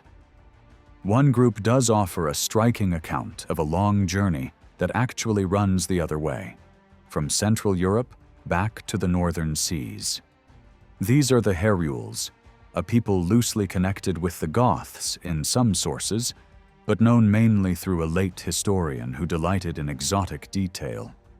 He claims that they practiced human sacrifice, that old or sick men mounted their own funeral pyres to be killed by their kinsmen, and that widows were expected to hang themselves at their husbands' graves. Such stories tell us more about the writer's taste for grim ethnography than about Herule reality. More soberly, he records that after a heavy defeat at the hands of the Lombards near the Danube, a large part of the Heruls moved into vacant lands along the river, and later crossed into imperial territory as allied troops, settling in the region around modern Belgrade.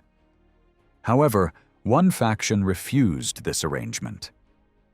They headed north, moving across the lands later associated with Slavic groups, then reaching the Danish realm, and finally crossing to an island that the historian calls Thule, a vague label he elsewhere uses for a huge northern landmass that can only be Scandinavia. Later still, the Heruls who had remained near the Danube decided they needed a new royal leader. They therefore sent envoys all the way to those kinsmen in the far north to request a prince to rule them.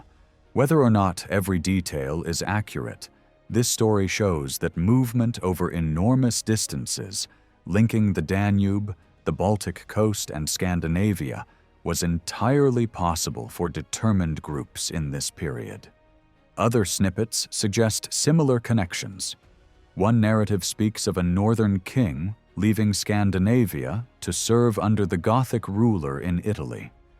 Another recalls a noble from a Baltic shore, people who rose to high command in the kingdom of the Visigoths, and was then placed in charge of a different people in northwest Iberia.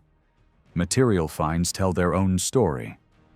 Scandinavian brooches have turned up in 6th century graves in the Carpathian Basin, and strings of amber beads made from Baltic amber appear in large numbers in the cemeteries of the Gepids in the valley of the river Tisa north of the Danube. The majority of amber beads from around the year 500 cluster in this region, which strongly suggests that the Gepids controlled the trade route. Here, too, the pattern is of selective, often elite connections, rather than mass movements of whole peoples. Taken together, the evidence points towards small and often fragmented migrations rather than great caravans of entire nations marching through the landscape. This does not mean that the impact on local communities was mild. Even a relatively small armed group sweeping through an area could inflict terrible destruction. One of the best illustrations comes from a bishop writing in northwest Iberia in the 5th century. From his vantage point, successive raids and campaigns by Gothic and other forces turned the region into a waking nightmare. He describes one expedition sent by the Gothic king into a city where the attackers butchered crowds of civilians, plundered churches, smashed altars, stripped sacred vessels, and set fire to houses and fields. For him, such scenes were part of a long chain of disasters, political, military, and religious, that he believed heralded the approaching end of the world. He read earthquakes, eclipses, and comets as further signs that the divine timetable was nearing its final stage. In that sense, he was not only describing the collapse of imperial order in his province, but also writing as a man convinced that he was witnessing the closing act of all history. It is also vital to recall that barbarians were not the only ones on the move. The arrival of new war bands and the breakdown of frontier security triggered flight among many Roman provincials, especially wealthy and educated people who had the means to relocate and sometimes second homes in safer regions. Major shocks, such as the sack of Rome, the Visigothic incursions into Gaul, or the capture of Carthage by the Vandals, all produced waves of refugees. Anglo-Saxon raids and settlements encouraged many Britons to sail across the Channel to Armorica, which in time acquired the name Brittany. In the 6th century, large numbers fled the Balkans into southern Greece and the islands, and in the following century, the rapid expansion of Arab power prompted many in the eastern Mediterranean to seek refuge in Italy, and further west, one future Archbishop of Canterbury, born in a city in southern Asia Minor, seems to have been carried into this westward drift, and eventually found himself at the head of the English Church.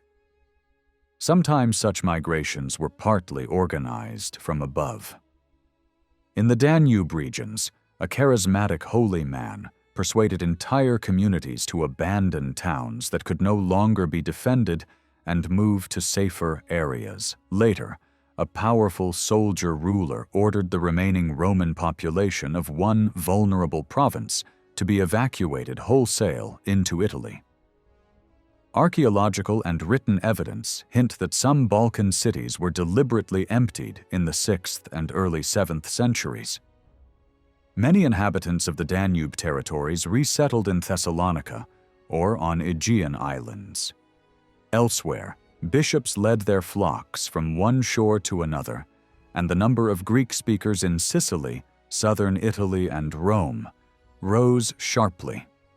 By the 8th century, most of the men elected to the papacy had Eastern roots or parents who did.